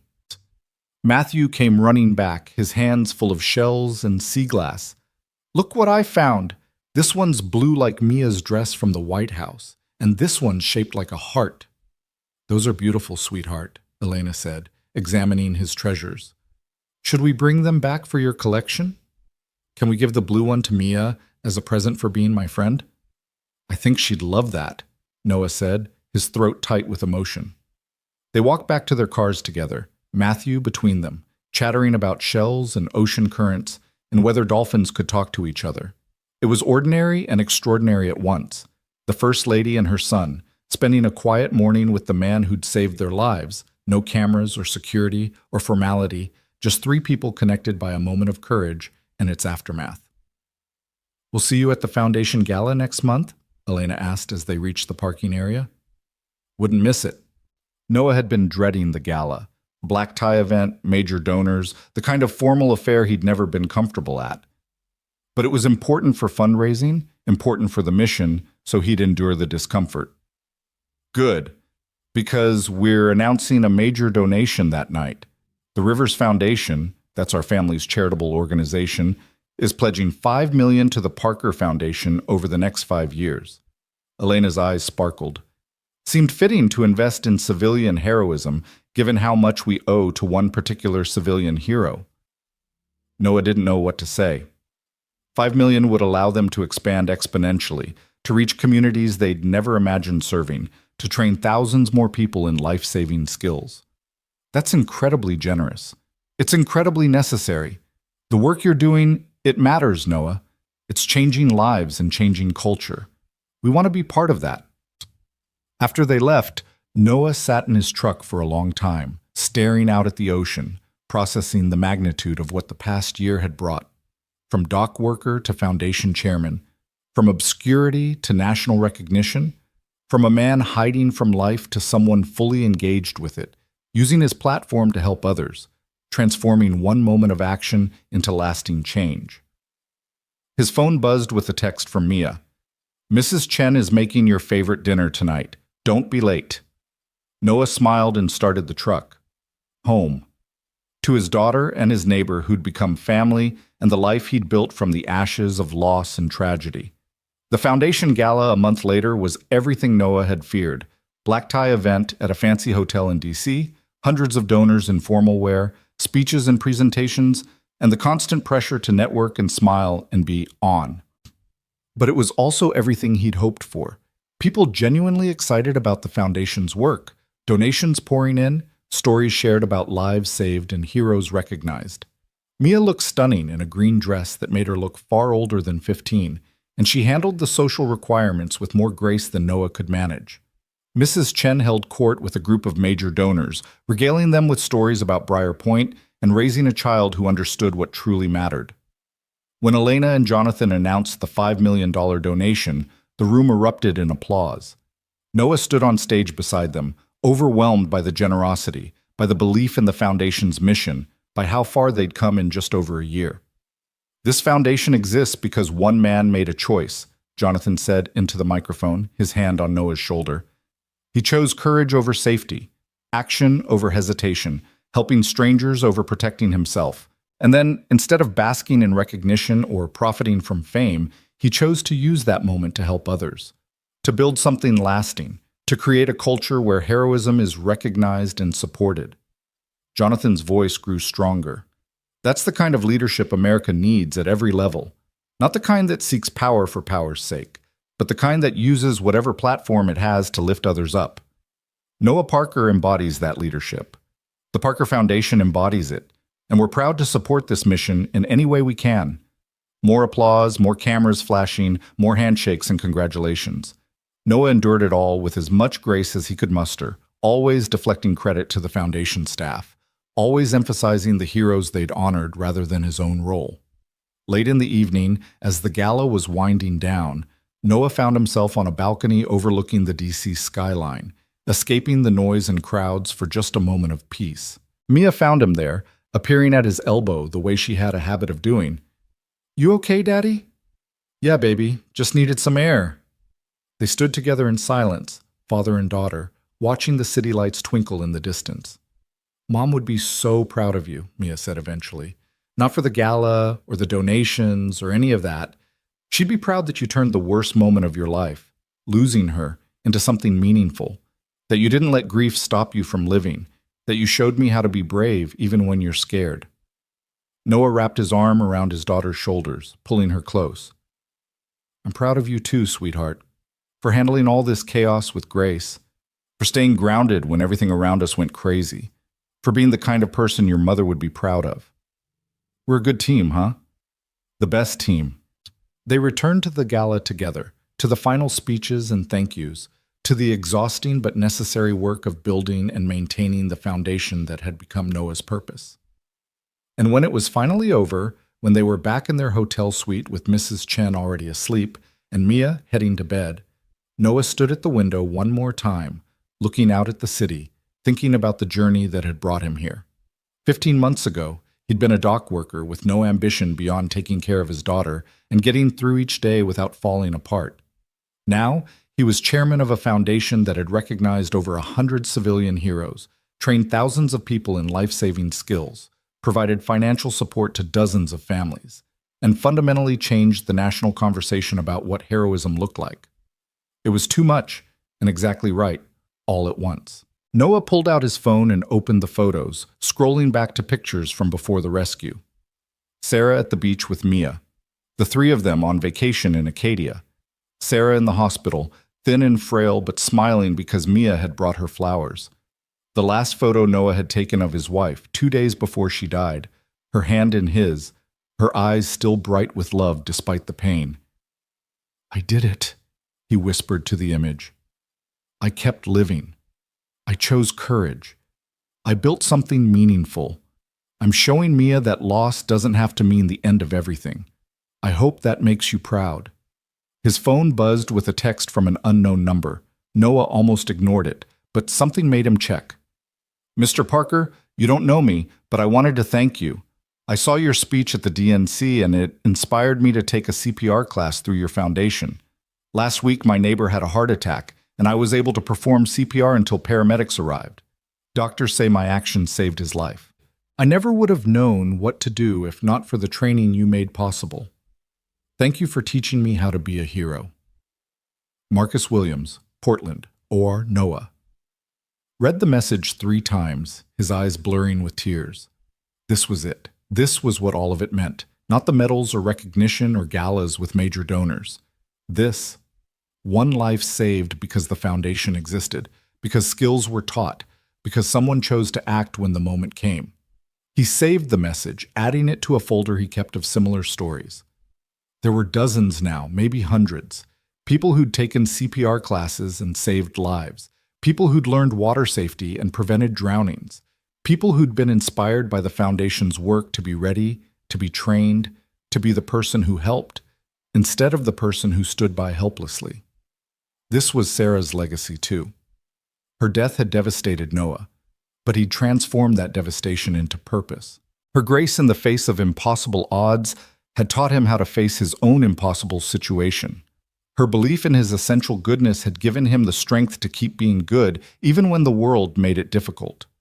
And now, through the foundation, through the work they were doing, Sarah's influence was rippling outward in ways she never could have imagined.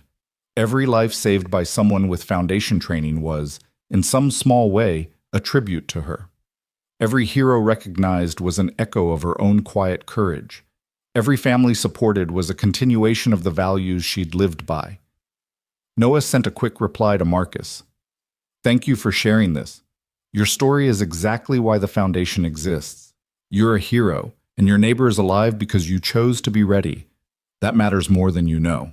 Then he set his phone aside and headed to bed, exhausted but content, knowing that tomorrow would bring more work, more challenges, more opportunities to honor the promise he'd made to himself and to Sarah's memory, to keep living fully, to keep choosing courage, to keep building something meaningful from the raw materials of loss and hope and determination. The next morning, they flew back to Briar Point, back to the life Noah had built in the wake of disaster and recognition. The town had changed in the past year, more tourists drawn by the story, more media attention, a general sense of pride that one of their own had become a national figure. But the core of Briar Point remained the same. A small fishing community where people knew each other, looked out for each other, embodied the values of service and courage that the foundation existed to celebrate. Parker Point Harbor was busy with morning activity as Noah drove past on his way home. He'd gotten his old job back eventually, not because he needed it financially, but because he missed the physical work, the routine, the connection to the life he'd lived before everything changed. He worked 3 days a week now, loading cargo and fixing equipment, and the rest of the time he devoted to the foundation. It was a good balance. The foundation gave him purpose, but the dock work kept him grounded, reminded him who he was beneath the recognition and responsibility. Mrs. Chen was waiting on his porch when they arrived home, a casserole in her hands as always, ready to feed them and fuss over them and maintain the rituals that made life feel normal. "How was the gala?" she asked, ushering them inside. "Overwhelming and wonderful," Mia reported. "They raised so much money, Mrs. Chen. The foundation can do so much more now." "Good. The world needs more heroes, or rather, the world needs to recognize the heroes that already exist." Mrs. Chen set the casserole on the counter. "Noah, there's a young woman who came by yesterday looking for you, Sarah's college roommate. She's in town and wants to talk." Noah felt his chest tighten. He hadn't seen Emily in years, not since Sarah's funeral. "Did she say what about?" "Something about a scholarship fund. In Sarah's name." Mrs. Chen's eyes were knowing. "I think she wants to make sure Sarah is remembered properly." The meeting happened 2 days later at a coffee shop overlooking the harbor. Emily looked older but fundamentally unchanged, still the vibrant, energetic person who'd been Sarah's closest friend through college and beyond. "Noah, thank you for meeting me." Emily's hug was fierce. "I've been following everything with the foundation. Sarah would be so proud." "I hope so." They talked for over an hour, Emily sharing her idea for a scholarship fund to support students studying emergency medicine, nursing, or related fields. Students who embodied the values Sarah had lived by: compassion, courage, dedication to helping others. "I have some money from my grandmother's estate," Emily explained, "and I want to use it to honor Sarah, to make sure her name is associated with training people who save lives. It seems fitting, given what you're doing with the foundation." Noah's throat was tight. Sarah would love that. She always said the world needed more people willing to run toward crisis instead of away from it. "Then let's make it happen. The Sarah Parker Memorial Scholarship for future heroes." Emily reached across the table to grip his hand. "She was my best friend, Noah. Letting her be forgotten, that's not an option. This way, her name will live on in the people we help train." They worked out the details over the following weeks, coordinating with the foundation to administer the scholarship, setting criteria that reflected Sarah's values, planning an announcement for the 2-year anniversary of her death. It gave Noah something to focus on besides his own grief, a way to honor his wife that felt active rather than passive. The scholarship was announced in October, and the applications poured in. Students who wanted to be doctors, nurses, paramedics, emergency responders. Students who'd been inspired by their own experiences with illness or trauma to dedicate their lives to helping others. Students who embodied the kind of quiet courage Sarah had shown during her battle with cancer. The first recipients were selected in December, 5 students who would each receive full tuition support for their education. At the awards ceremony held in Briar Point High School's auditorium, each recipient shared their story. why they wanted to work in emergency medicine, what inspired them to help others, how they hoped to make a difference. Mia sat beside Noah during the ceremony, her hand in his, both of them crying as these young people, strangers who'd never met Sarah, spoke about wanting to embody values that had been her hallmark. "Mom's helping people even now," Mia whispered. "Even though she's gone, she's still making the world better." "That's what good people do," Noah replied. "They leave ripples that keep spreading long after they're gone." As the ceremony concluded and people mingled, sharing stories and congratulations, Noah found himself thinking about the journey that had brought him here. The storm, the rescue, the foundation, the scholarship, each piece building on the last, each choice leading to new opportunities to honor courage and service. He thought about the man he'd been 2 years ago, broken by Sarah's death, just trying to survive each day. He thought about the moment on that beach when he'd chosen to dive into the hurricane, the moment that had changed everything. He thought about all the choices since, accepting the foundation role, expanding the mission, speaking at the convention, creating the scholarship. Each choice had been scary. Each one had required courage he wasn't sure he possessed. But each one had also been right, aligned with values Sarah had taught him, with the person he wanted to be, with the example he wanted to set for Mia. And standing here now, watching scholarship recipients excited about their futures, watching Mia proud of her father and her mother's legacy, watching a community come together to celebrate service and sacrifice, Noah realized something profound. He'd done it.